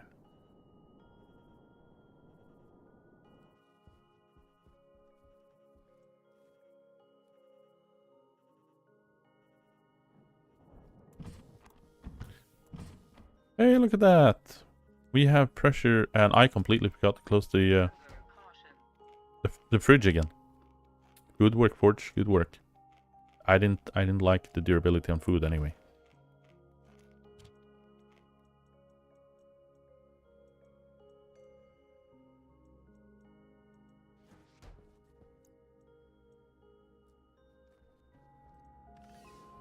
There we go. Okay.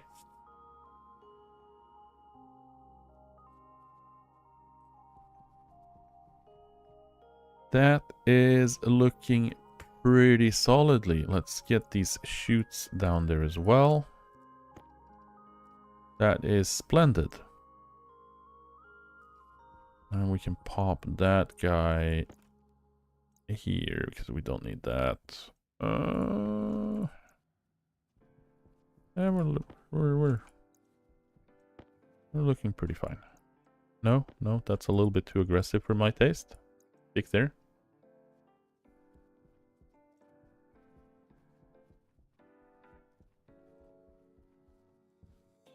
Whee!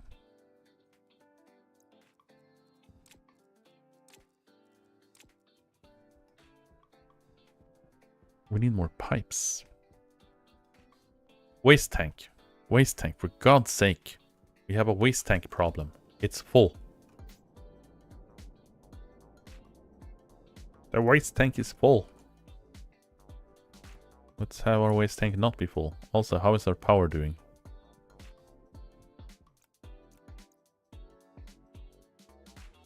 Oh, that's a float value right there. Holy smokes.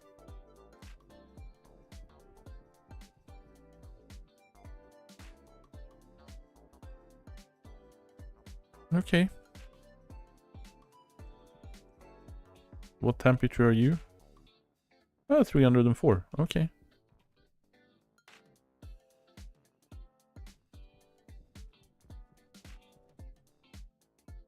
It's looking pretty good. I didn't check the hydrogen levels, but I'm presuming that they're getting a little bit antsy.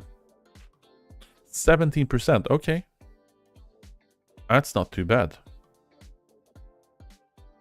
Nitrogen is going up. CO2 is clearly going down. That's fine. That's fine. 1.21 gigawatts! 1.21 gigawatts! Great God! Tom, how am I going to generate that kind of power? It can't be done, can it? Oh, we're getting there. We're getting there.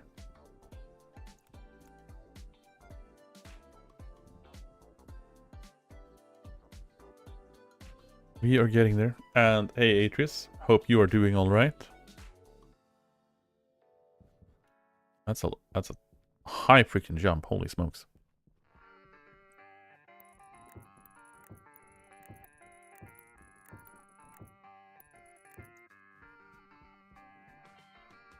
We are starting to get sorting in order, which is pretty freaking cool.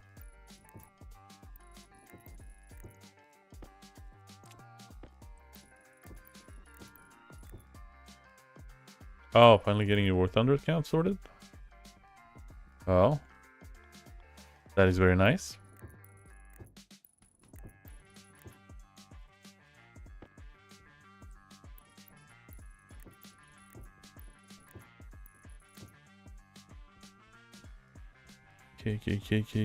Okay.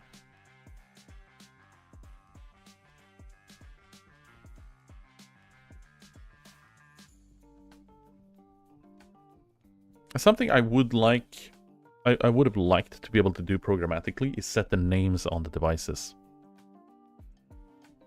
Because that would have been nice.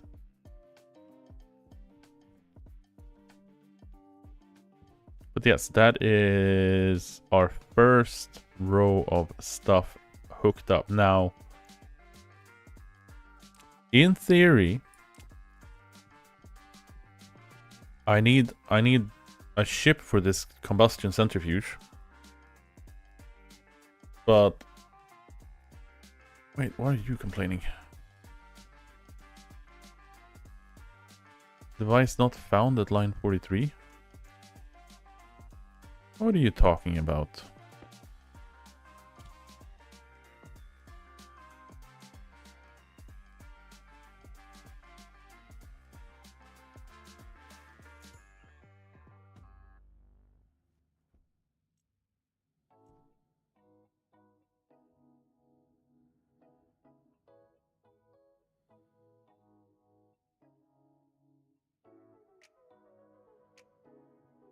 Did I misspell something?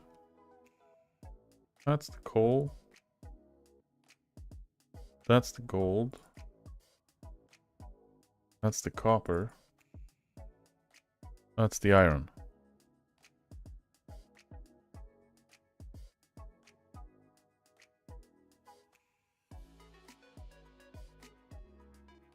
Or did I put it in the wrong order? Yeah, I put it in the wrong order. That's what I did.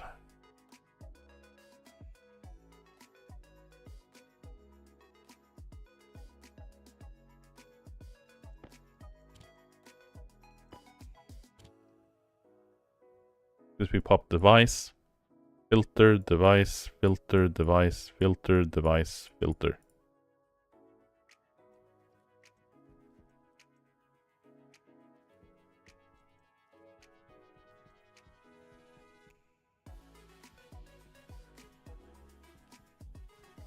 Now see, we can work in a way of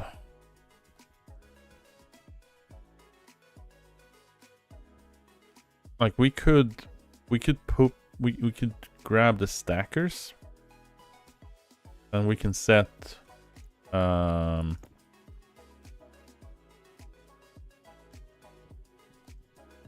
we could set the stacker IDs as well. And we could, in theory, disable the stackers until the sorter outputs an item into the filtered device. And then it would turn on the stacker for like 2 seconds. And then turn the stacker off. That way the stackers wouldn't be needing to run all the time. They would only run if they have something to actually, you know, stack. that would require us to actually run the thing.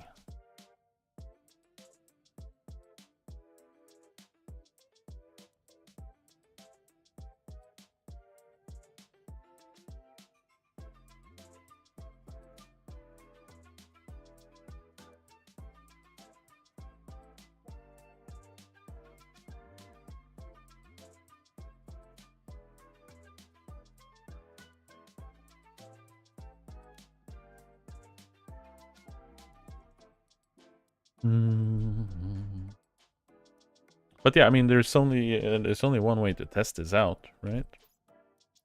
Now, if we take this, take a piece of silicone, and we put it in here. If we grab this guy, let's grab that. Let's hook you up. Let's do a junction here.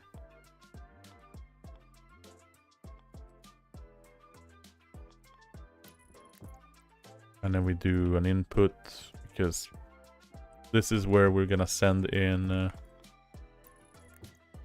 We're gonna send in the sorted out ores. Gets shipped in here instead. But yeah, we can do. We can just grab a piece of silicone.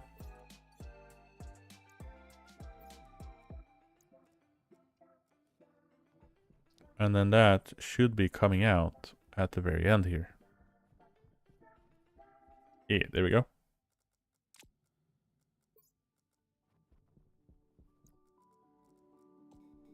We know that none of these guys are actually grabbing random things.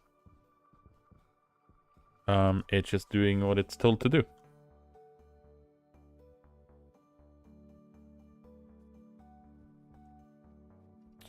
So, let's figure out a way to get more pipes down here. We need a new IC10 chip, and we need to import our centrifuge code, and we need to figure out the rest of the centrifuge code. And then we can actually pop this open and start processing some things, which is pretty nice. Now we are gonna need a waste pipe as well, because well, you know, we don't really have that figured out yet. Now the waste pipe is going down there, so I don't want to use a waste pipe. I think I want to use the yellow hot pipe, because I don't know what the temperature output from that thing is gonna be.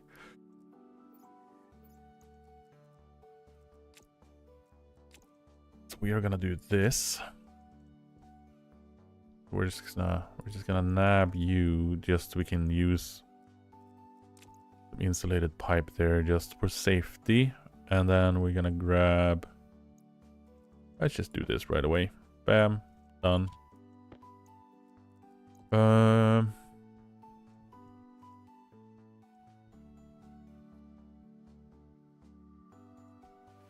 Yeah. IC10.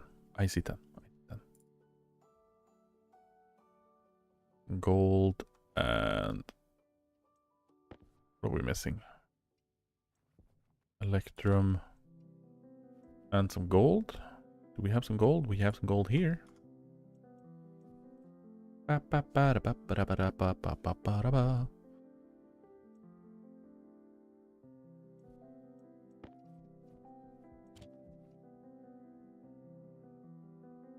that's going to be our ship for centrifuge. And I think I might need 2 of these and another housing.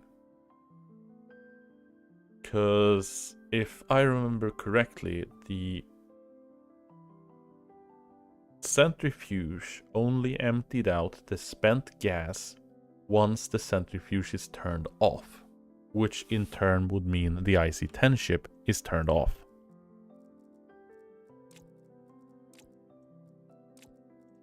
And I still want the power saving of it, so if I have an IC10 housing that is off by default and prior to the centrifuge shutting down, it turns on the IC housing.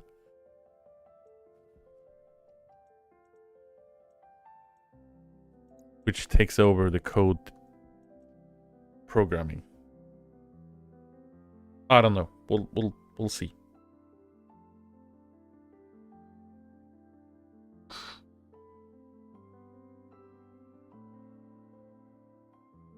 I just want to sort this out and not have it explode in my face.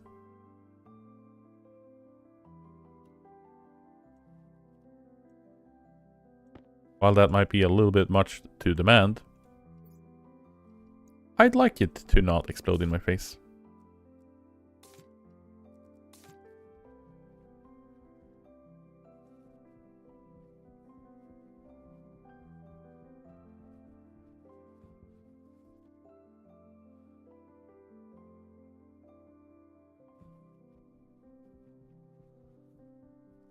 Okay.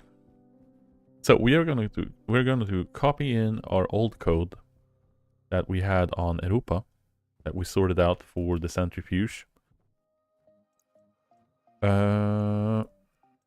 Which is edit library. And we're gonna go with the centrifuge controller. And then we're gonna have a look and see what madness we were doing here. So, ouch. I did want to have it run when the silo inventory was full.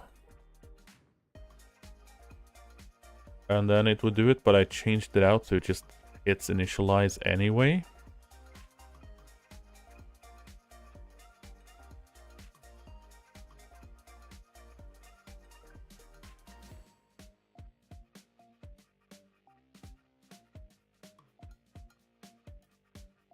I'm pretty sure this was working. So basically we close it, we set the throttle to 10.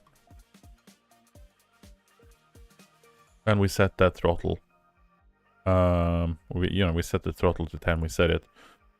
And then step 1 is starting up the sequence, throttling adjustment until it's hitting 300 RPM. So it's basically going to do throttle up, let it run for a little while, throttle down, up and down, up and down, up and down, until it hits 300 RPM.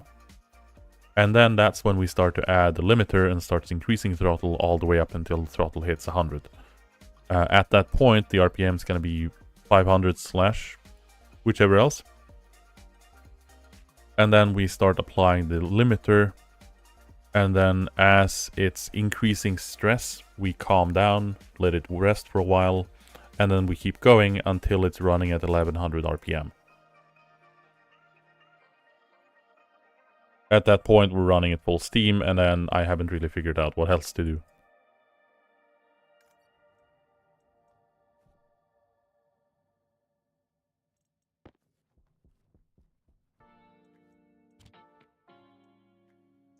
But it does mean that this thing can run like a madman once it gets going.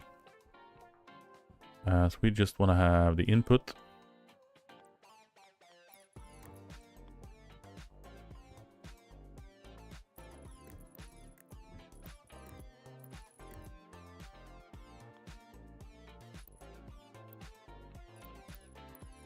And as mentioned, I don't have a cleanup slash exit slash whichever else out of it, so I'm thinking just put a cowl on it and just have it yeet into the atmosphere at the moment. But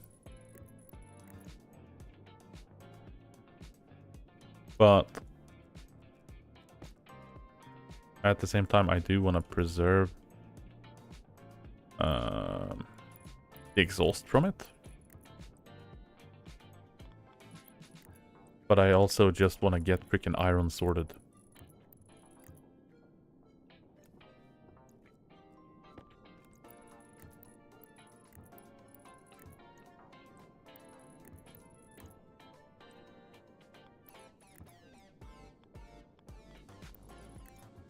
There we go.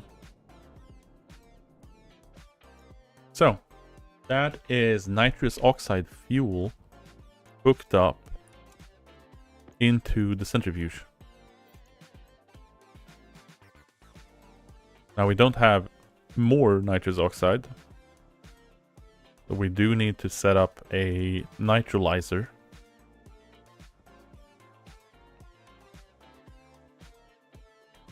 But let's just try this out. I also don't know how much fuel it's actually wanting to use, so that's, you know.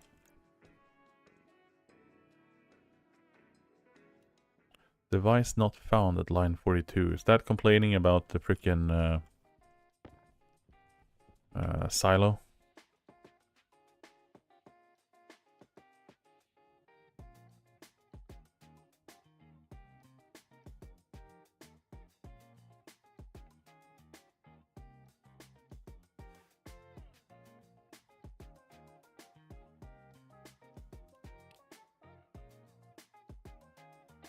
Did I forget to exit out of it?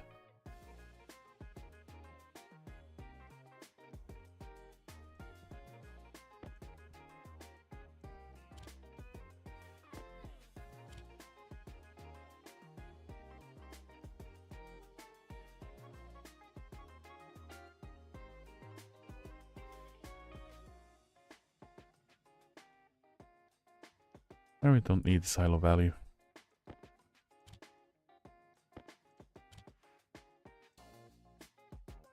Currently flashing an error. Why are we... What's the freaking error? Because it's empty?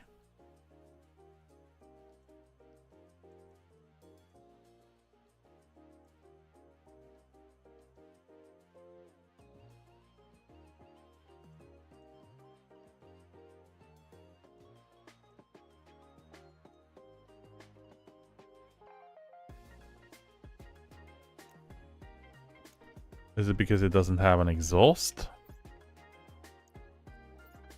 Because that could, I guess that could be an error.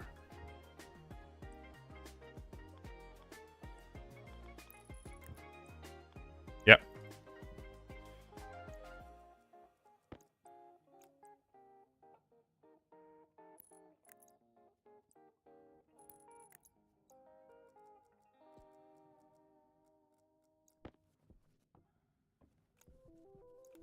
I just want to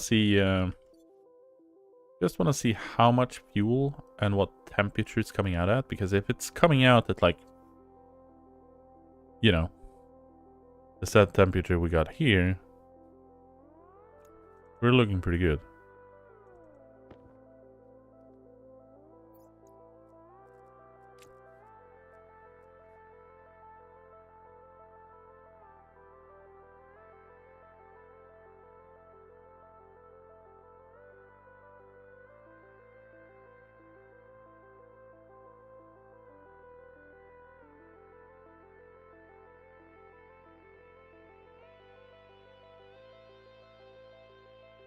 See, if we're not getting more than 20 iron from these 20 ore stacks, I feel cheated.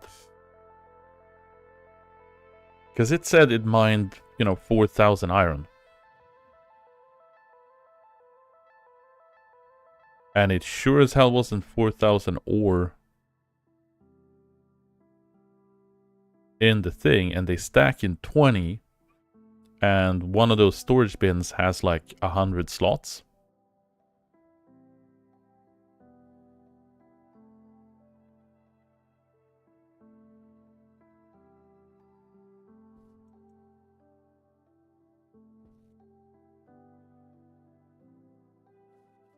Because, I mean, that's... What is that? Help me out here. 64 by 20, right? That's just 1,200 ore.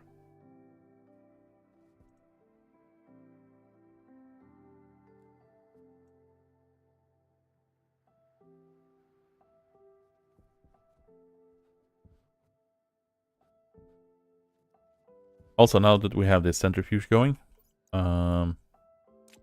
while we have it going, we are going to grab the reagent mixes that we have up in the base and chuck them in there as well, so they get processed out so we can get rid of those. Seems like a smart idea.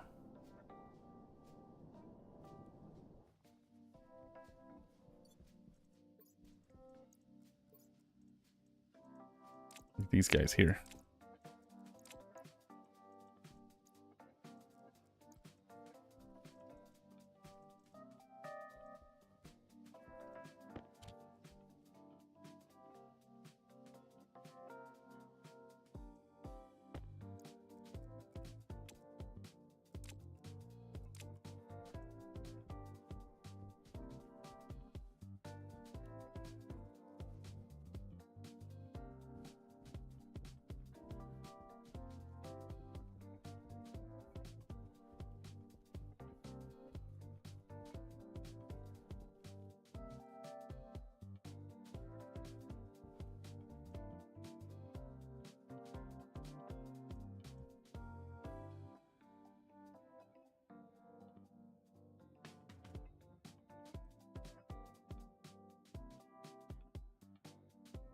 Because what's happening here is that we're not gaining as much RPM right now as we're gaining pressure.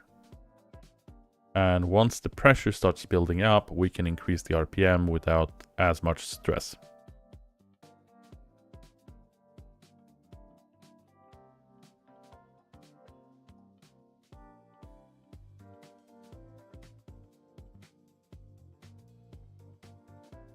And you can see the levers here being kind of adjusted. And you can see the pressure build up.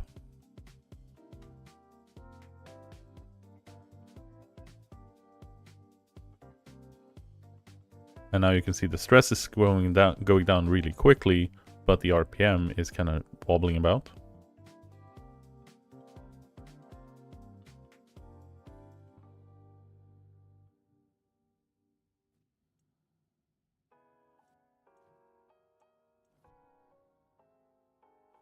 I'm just gonna chuck this open.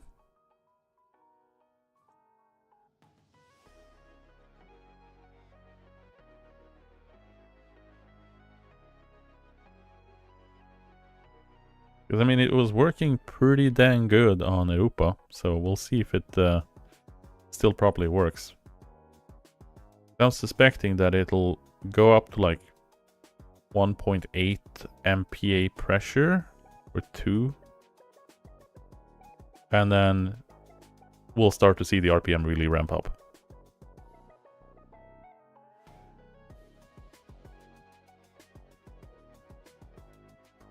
Because as soon as the stress is down on 0, cranks up the throttle again, and that gets things going. And now that we can see, we still have the throttle set to 10, but we're no longer gaining stress. Except when we're cranking it on. But now we're also up on 200 RPM, so we've doubled the RPM. And we're still kind of in the boot up process of this.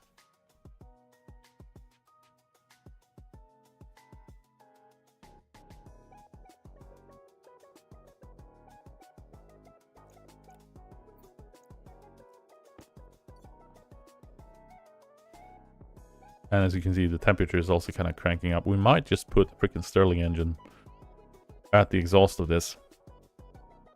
It's not a lot of gas in here. Like, it's extremely small amounts. But here we can see the pressure is starting to rise up. And our RPM is cranked up. We are now throttling up to 20, 30, 40.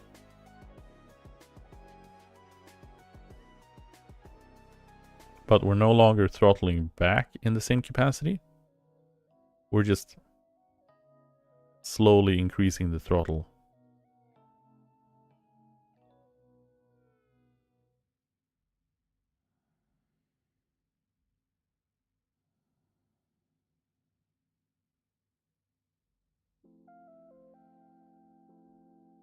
Like I said, we'll see if this code works. Because it did boot up to full capacity, but it seems like something has broken since.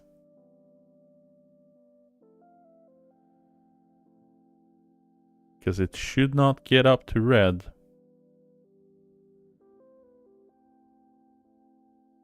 Yeah, I think something might be very, very broken with this code. Yep. That hit us to something up on the 500 range is causing problems. Hunger caution. Because it should have slammed in the limiter on it.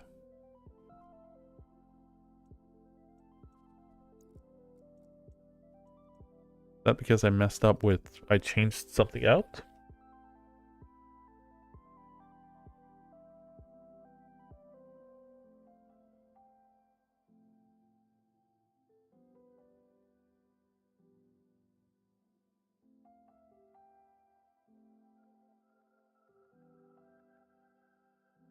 Because this should have set the throttle.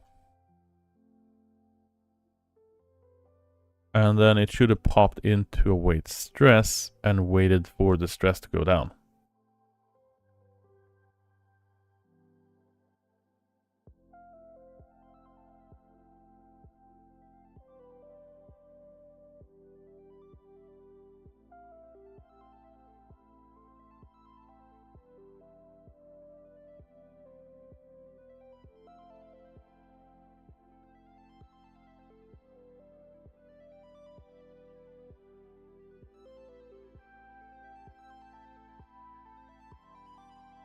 Actually.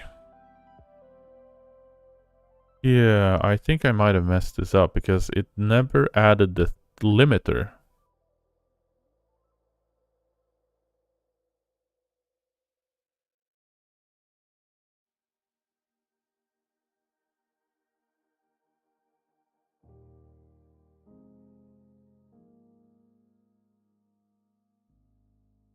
Yeah, I think I might have forgotten to put in the limiter here.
That shouldn't be the case because we... I know this was working on Europa and I tried it out. I don't know why...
Hmm.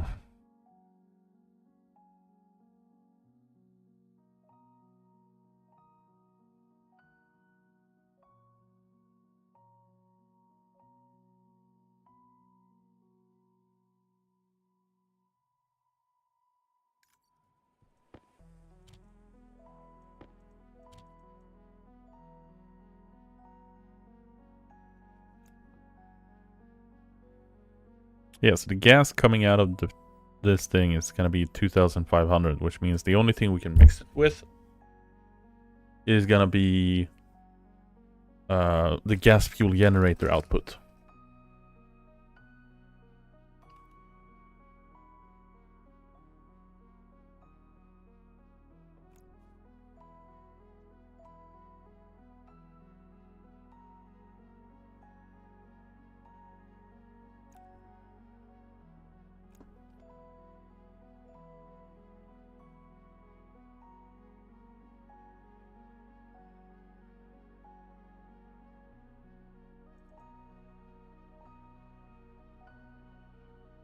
Hmm.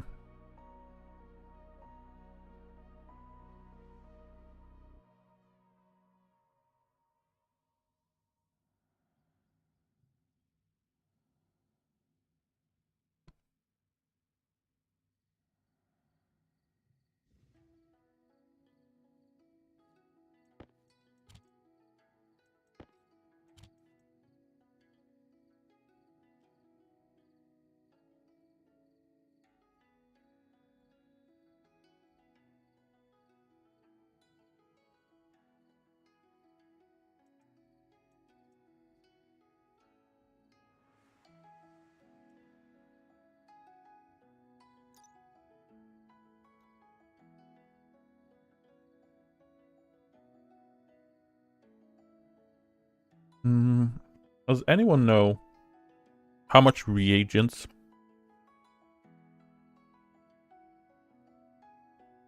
the centrifuge can take before it's full?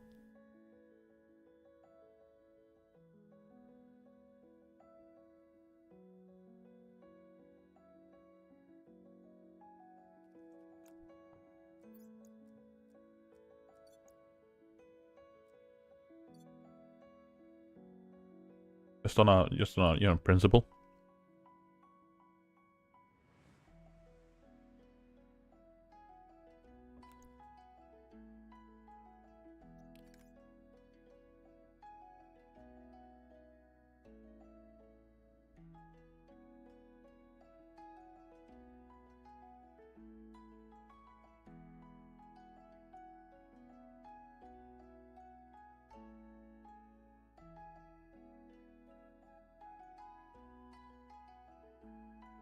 You have that is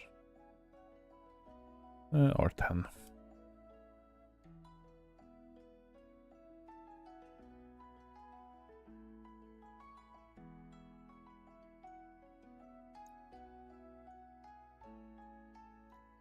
It's quantity, right?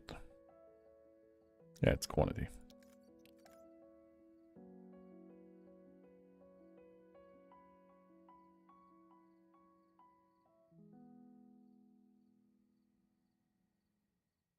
If the silo is empty,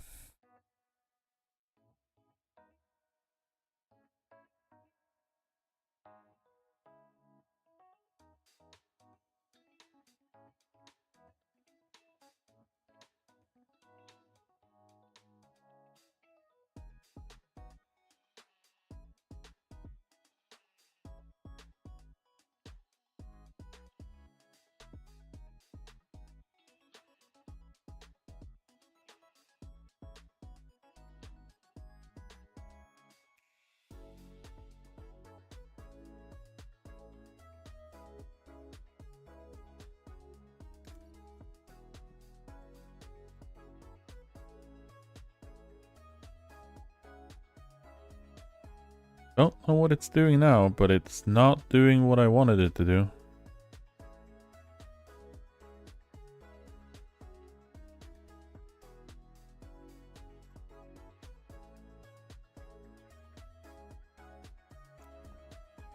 Is it reusing a bunch of the fuel that was already inside of it?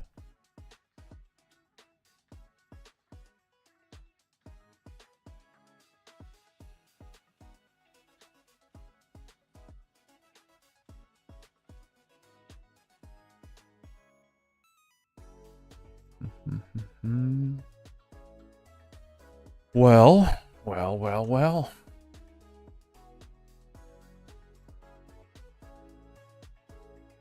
Yeah, because I mean the electric furnace, or the electric furnace, the electric centrifuge is capped at 400, I think.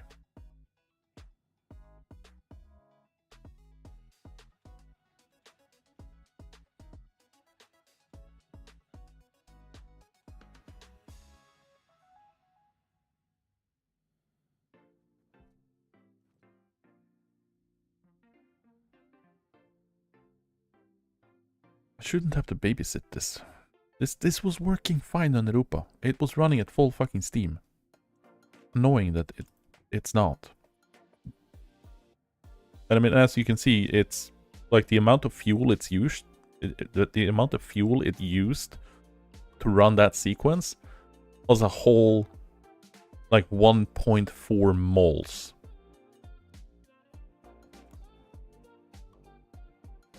So this thing uses virtually no freaking fuel at all.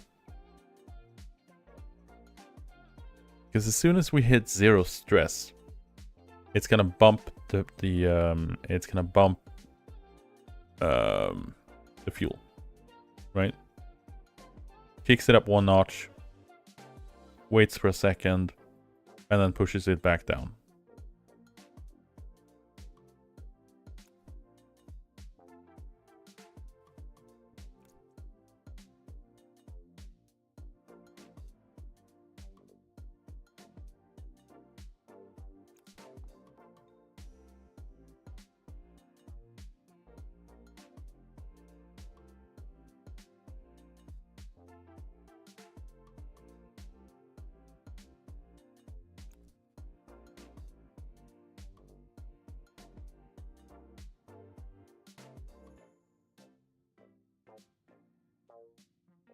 I don't understand why it's having so much trouble now.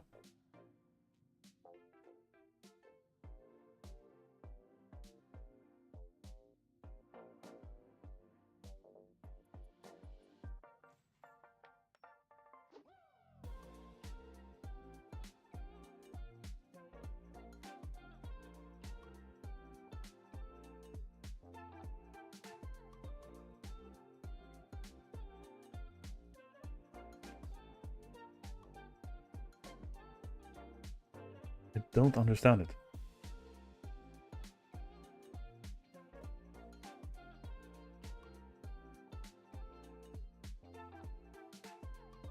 It's being slower and slower. Now we're no longer causing any stress by having, yeah, or we, you know, it's still causing stress, but it's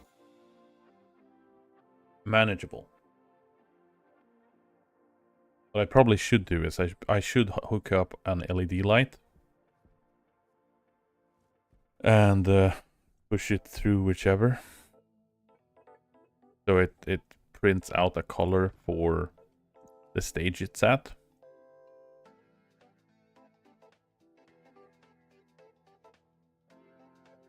But I think our problem was that I changed out, so it was set to, it needed to reach 500 RPMs, and I think I changed that out, and it should be slightly lower before it starts applying the limiter.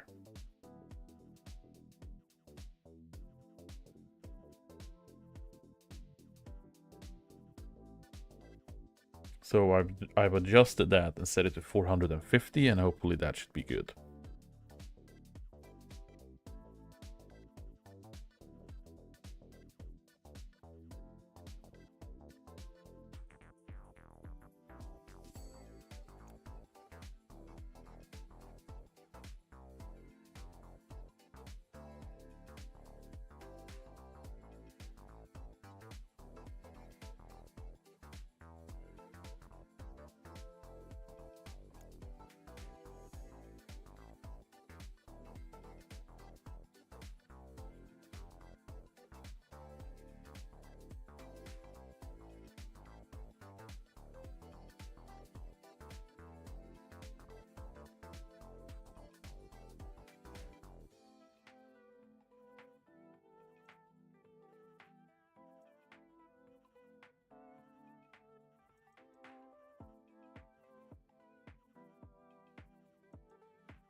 Definitely not liking something. Hey, Poison.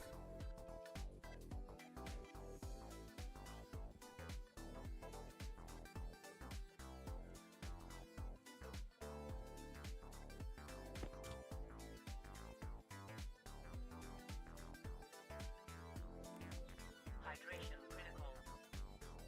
Now, it did do... Once it got out of step 1 and moved over to step 2, it set the throttle, but it seemed to set it twice.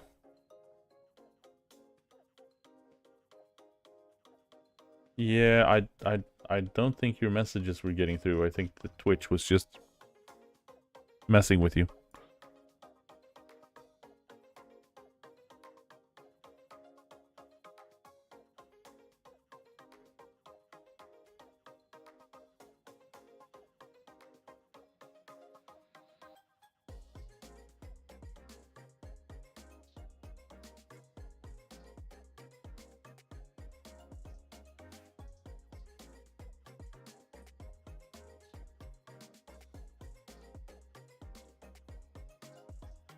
I didn't have anything revolutionary, just comments, thoughts on cooling. Ah, yeah. Well,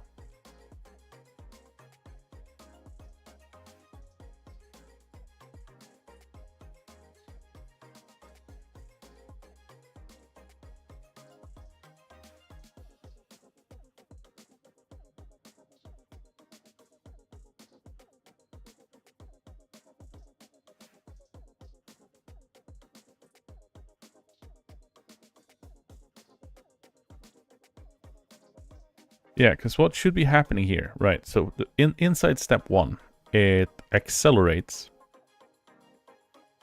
and then anytime the stress hits over 5%, it goes back into reduced throttle, right? Which does what it says. It sets the throttle to 0, and then it waits a second, loads it, and then checks for if we reached, if we're down to stress 0. Once it moves into step 2, though, it no longer reduces the throttle when it gets stressed. It just waits for the stress to ebb out. But apparently, things gets a little bit spicy.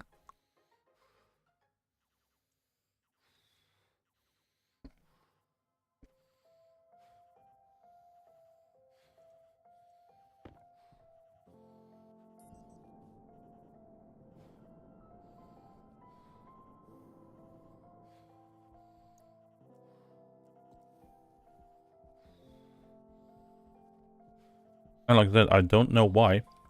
Because the damn code was working on Europa.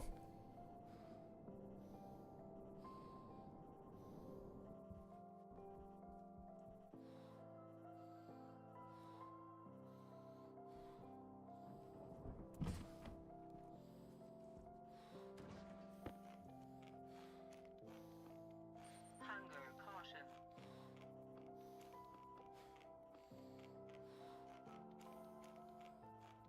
Unless, of course, it has something to do with it running slightly hotter now.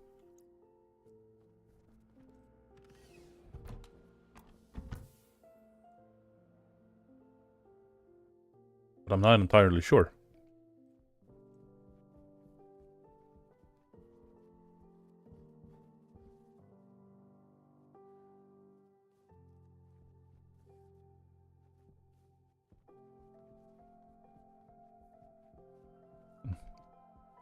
Would it be funny if there's a difference in accepted acceleration rates with the gravity differences? Yeah. I mean, I would be more inclined to the temperature differences because, you know.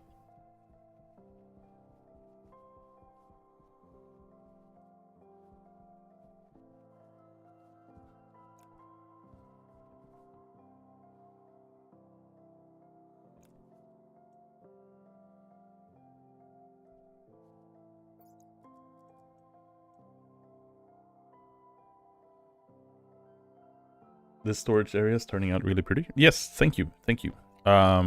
We're getting there. We got the logic sorters. The logic sorters are up, and I'm pretty sure they work. This thing's just, you know, we're just gonna do this, and we're gonna yank that iron out there, and then we're gonna flip that on.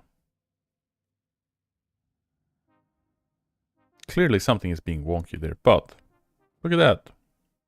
We've got iron. And we've got iron. We don't have anything in here that we need to clear, but we have iron. So, you know, the internal memory access works on the logic sorters. Now it's just getting this bad boy to actually play nice. And we should be good. Like, it operates decently up until like 300 RPM. Like, our switch in between step 1 and step 2, because we crank up the throttle here.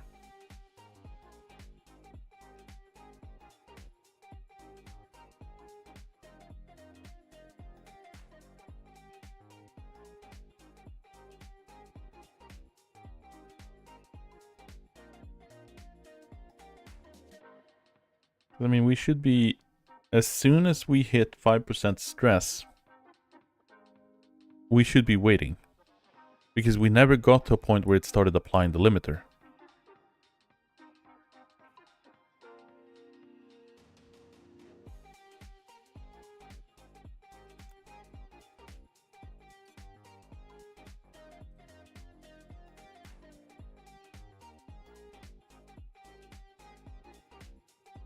Yet to build one of these. I'm too stingy on fuel. Yeah, so the fuel quantity that they use is insignificant. Like, the complete actual amount of fuel that they consume is literally non-existent. So, the contents of this tank, like, I don't know, I've had this running now for what, like 40 minutes trying to figure this out. It's used a total of like 5 moles worth of fuel.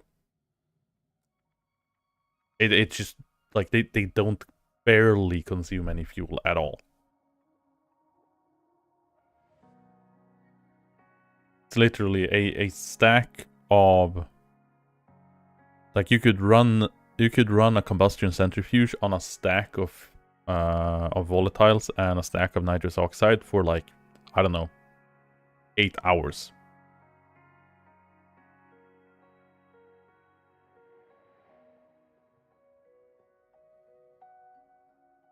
Like, it's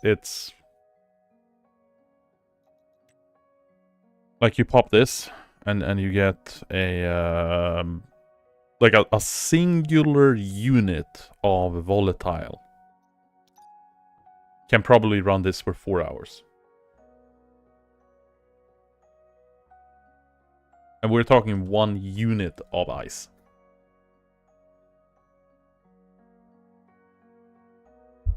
So if you pop in, you know, a stack of nitrites and a stack of volatiles in there, that you could run a centrifuge for 4 days.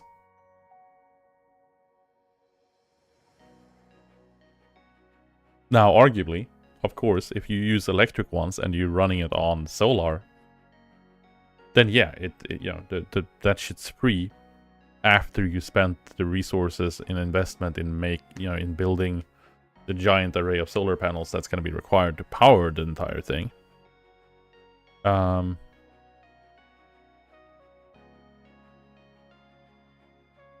if you're running it on nitrous oxide, you know, and you get this code to work, which it's not yet, just yet. 1 combustion centrifuge runs at with NOS fuel, it runs at 1200 RPM. So that's 12 electric centrifuges worth.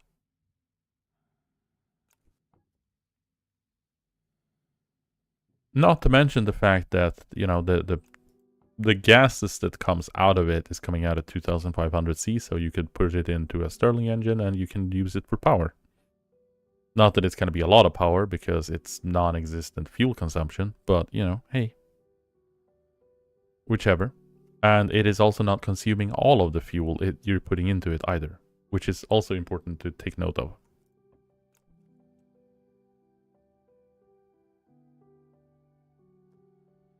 Like, I do want to know when exactly it breaks.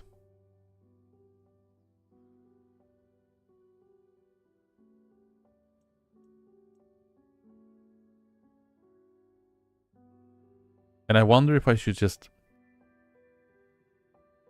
keep it inside. I don't like the fact that it's... Yeah. I don't know if it should just keep it in step 1 for longer. For it to build up the pressure more.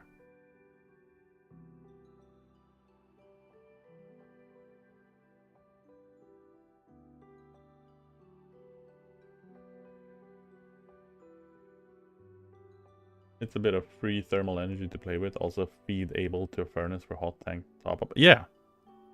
Absolutely.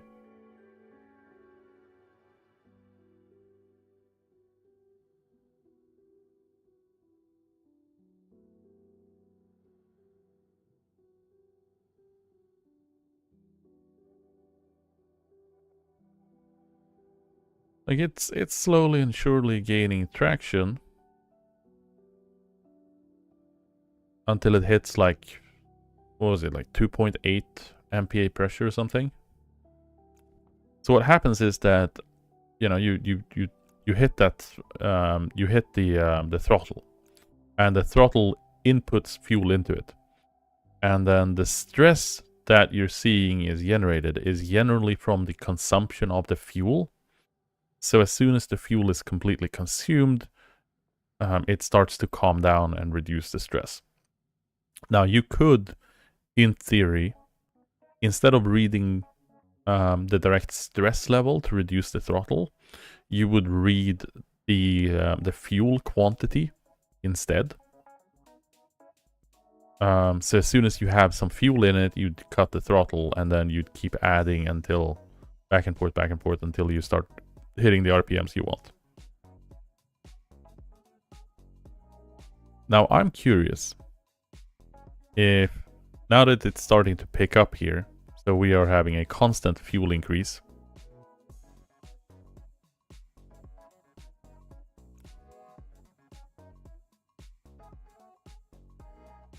Once it hits, what is it, 300 RPM? Once it hits that 300 RPM, it's going to flip over to step 2, which is going to add, it's going to add another 10 to the throttle. And then it's going to sequence out, and it's going to do another 10. And I might be... It should wait 2 seconds before it adds. I might just need to add more.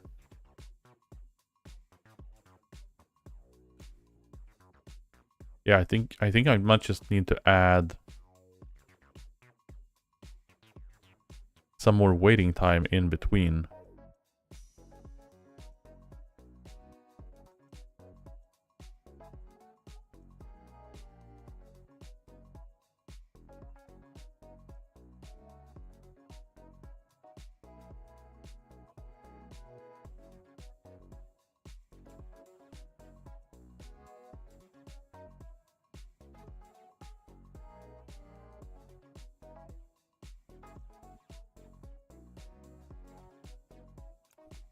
Yeah, I think it's because it gets too much fuel. Yeah. Let's do...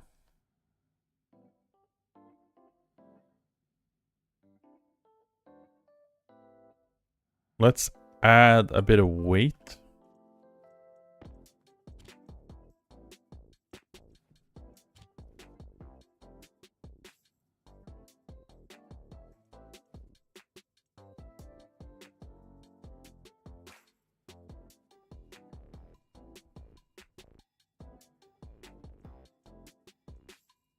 Look at that. Beautiful space ore.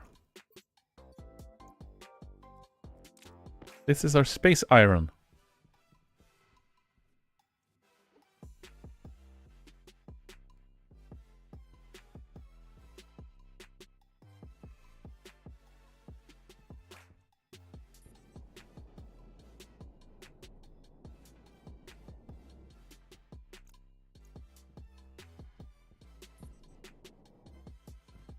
This is slightly annoying and it's slightly time consuming, so I do apologize if this is brain numbing as we're going through this.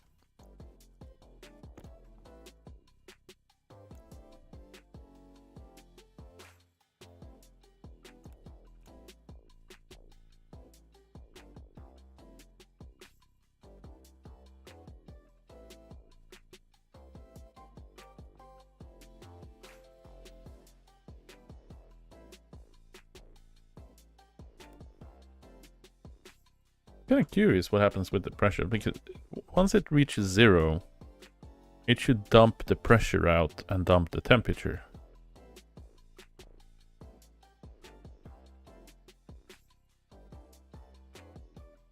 It's not mind-numbing, it's just putting a different spin on things. Ooh. Good one. It's a good one.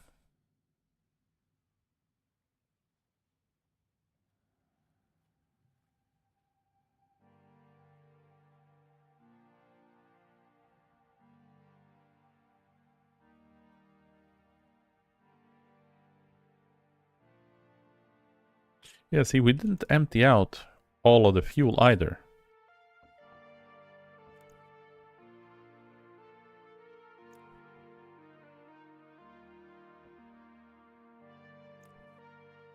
I'm amused that they call it a centrifuge, but it's obviously just a fancy rock tumbler. I mean, yeah.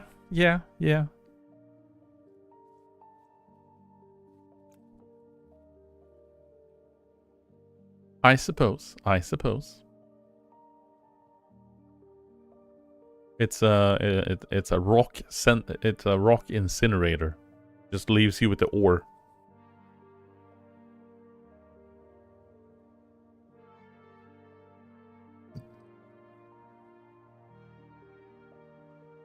So that's keeping the pressure up, which means we should be faster at picking it back, like getting back into action, because we're already at high temperature and high pressure, even though it's, you know, quickly decelerating.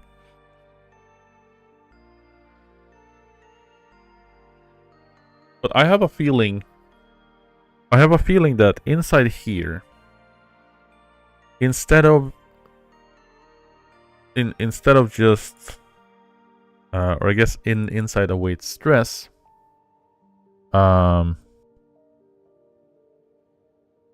which is also clearly breaking.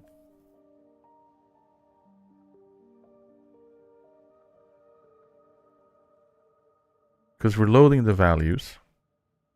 We're checking the stress level. We're checking the stress level. If it's above 5%, it should be hitting await stress.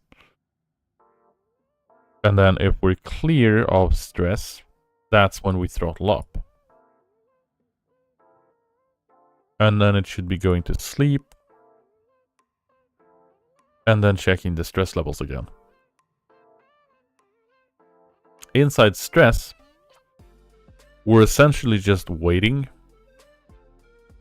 And then once we're on 0 stress, we exit out.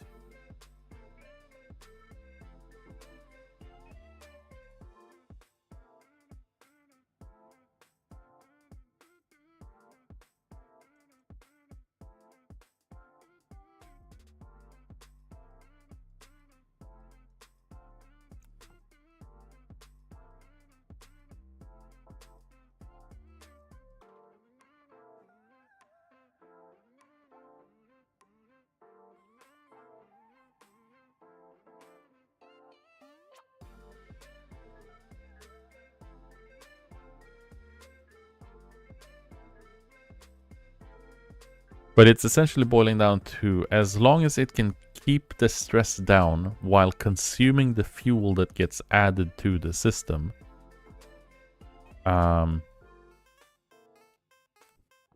it's a success. Which I might need to rewrite a bit of this if this doesn't work now.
Yeah, because the stress seems to be caused by the combustion in the centrifuge.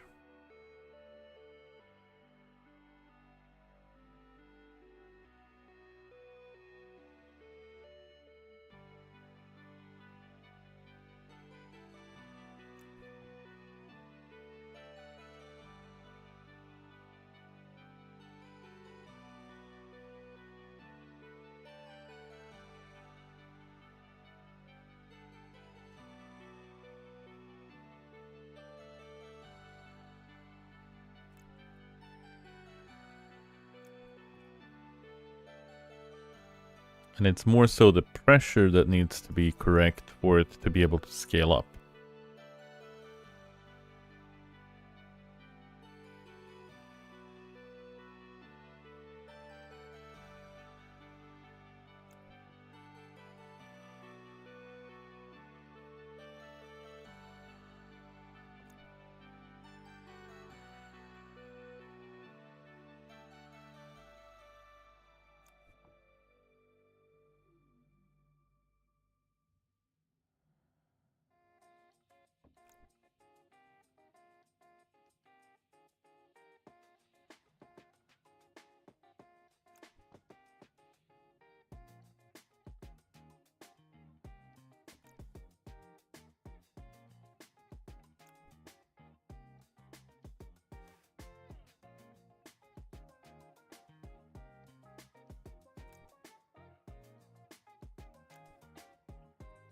Yeah, I think too much fuel is being added, and not the time, little kitty boy.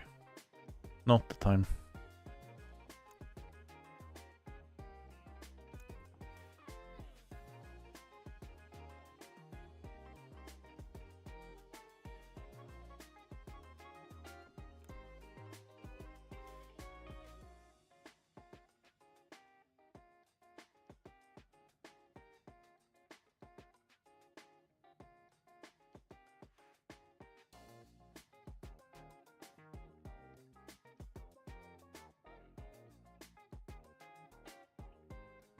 Men hörde du?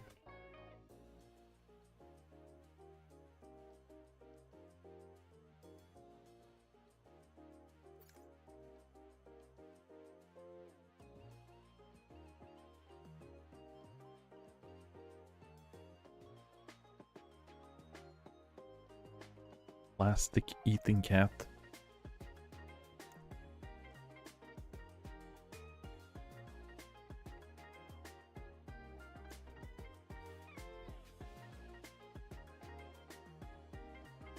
Yeah, it's gonna be the fuel consumption is way too high. Or the fuel consumption is way too low, so we throttle down the fuel, we should be fine. So we should be checking for the ratio of fuel inside the machine instead.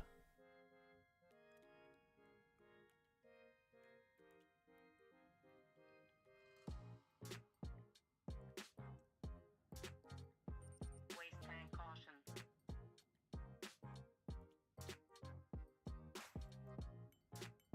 That seems to be running a lot better.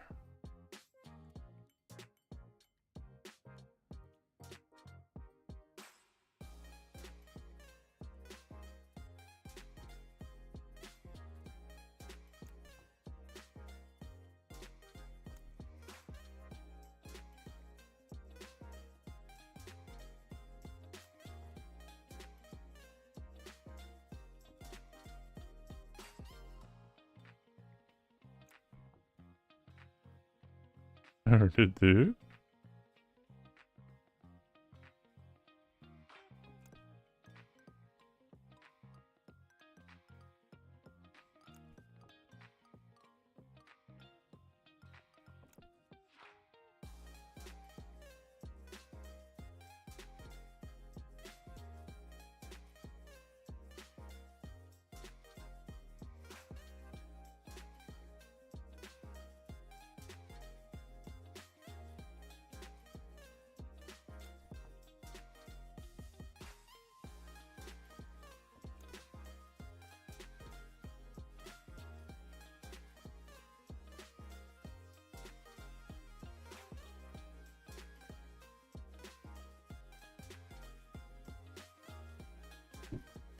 Yes, definitely a correlation between the quantity of fuel that's available in the device while it's pushing up.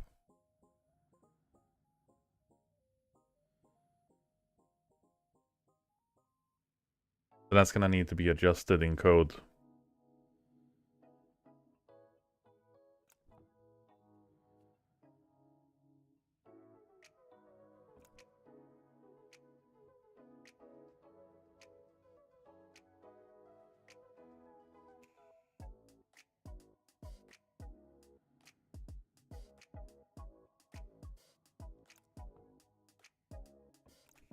As you can see here, we are now at the 100 throttle, and now we're starting to smack the limiter.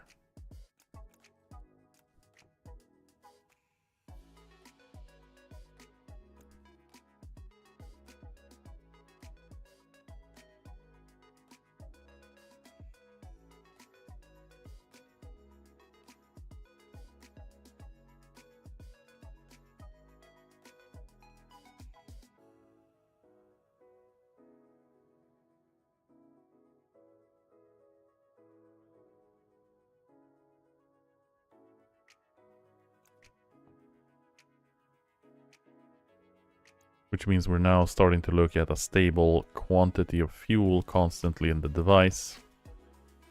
And the stress is going down. And we got our throttle back, the throttle at 100. Now it's gonna start incrementally increasing the limiter. And you can see from the rate of processing of the ores that this is a very, very, very nice setup once it starts to get going.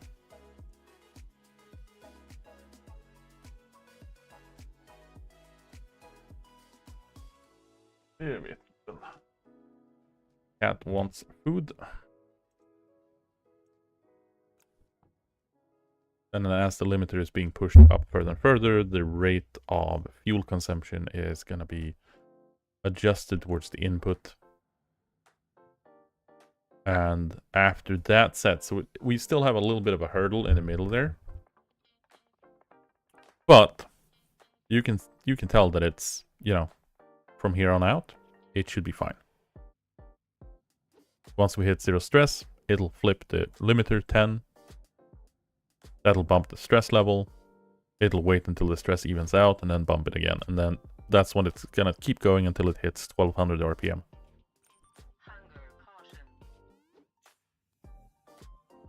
But now you can see the actual fuel consumption at full capacity.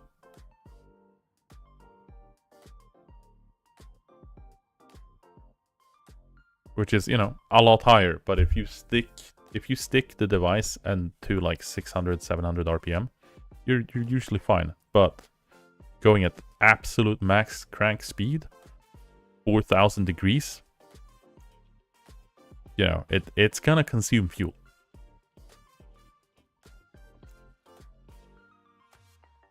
But that also means that, you know, you can get to a point where you process each piece of ore per tick. Which means you don't need to run the device for as long either.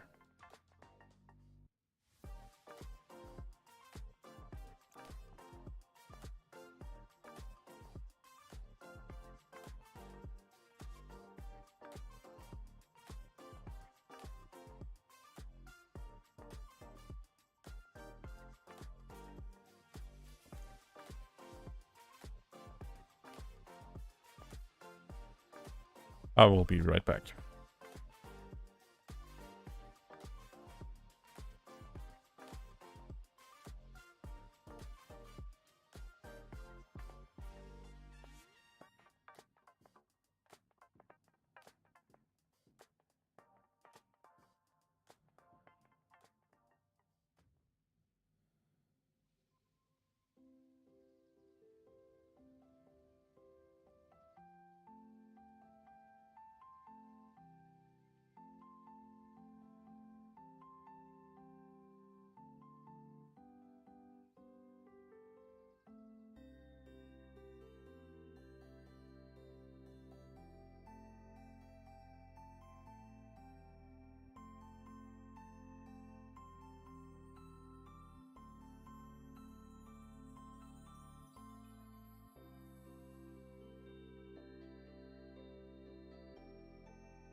There, I am back for a little bit.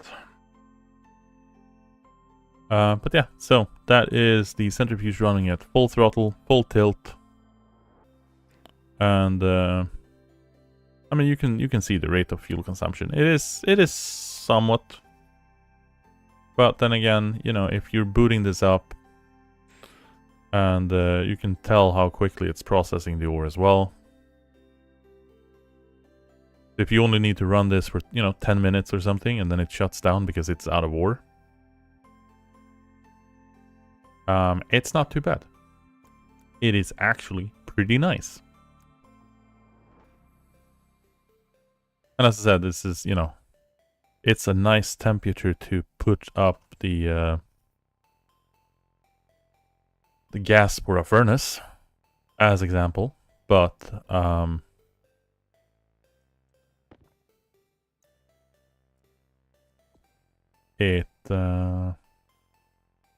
it's pretty neat. And like I said, it is processing the ore. It's going through it pretty crazily. And it'll run quite nicely through it as well. So we are just gonna grab that. And we're just gonna put another tank. Because I don't want to mess around with it too much. We are gonna deal with an actual, you know, output of it.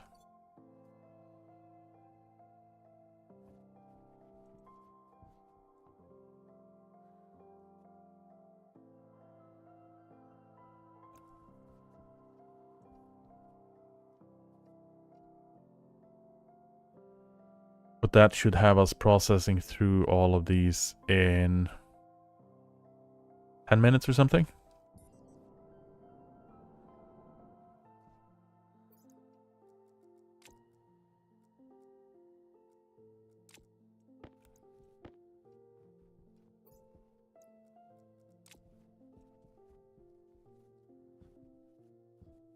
Do we have another stack in here? No.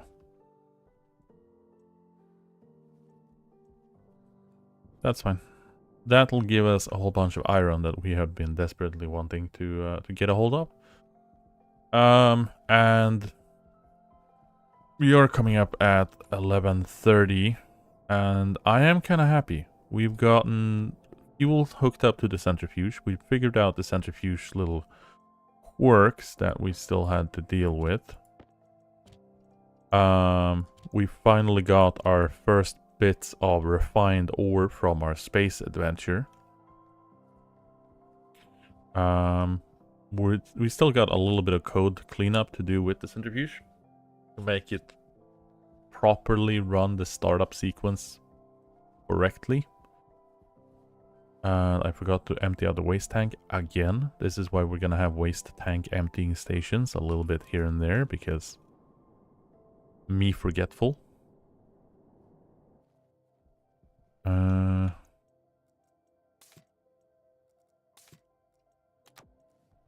There we go. Get our the drill, maybe the drill.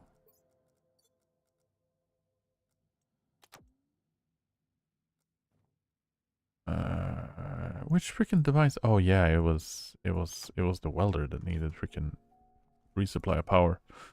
But yeah, no, I think I'm very happy with our progress today. It's you know, it wasn't as much as I would have liked, but you know, that's generally never the case. However, that said, we've got our sorters hooked up initially. We still got a few more silos to build, and we got the rest of the sorters to kind of code up. But and this also don't need to be running, because this doesn't need to be running for these guys to work.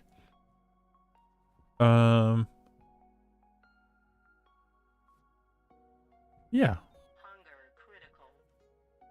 It should be fine. And then the spinny boy be spinning, as you can see. Almost 1200 RPM. And it is processing ore like it has never seen it. What, 2 ticks? So roughly barely a second in between each ore pieces that it's processing. Which is pretty damn nice. And then we'll see. I'm gonna let this run. Well, you know, not indefinitely, but we're gonna let it run and see how much ore it takes to fill the centrifuge, unless, you know, we get to a point where it doesn't do that. We'll see how much of the silo it can go through.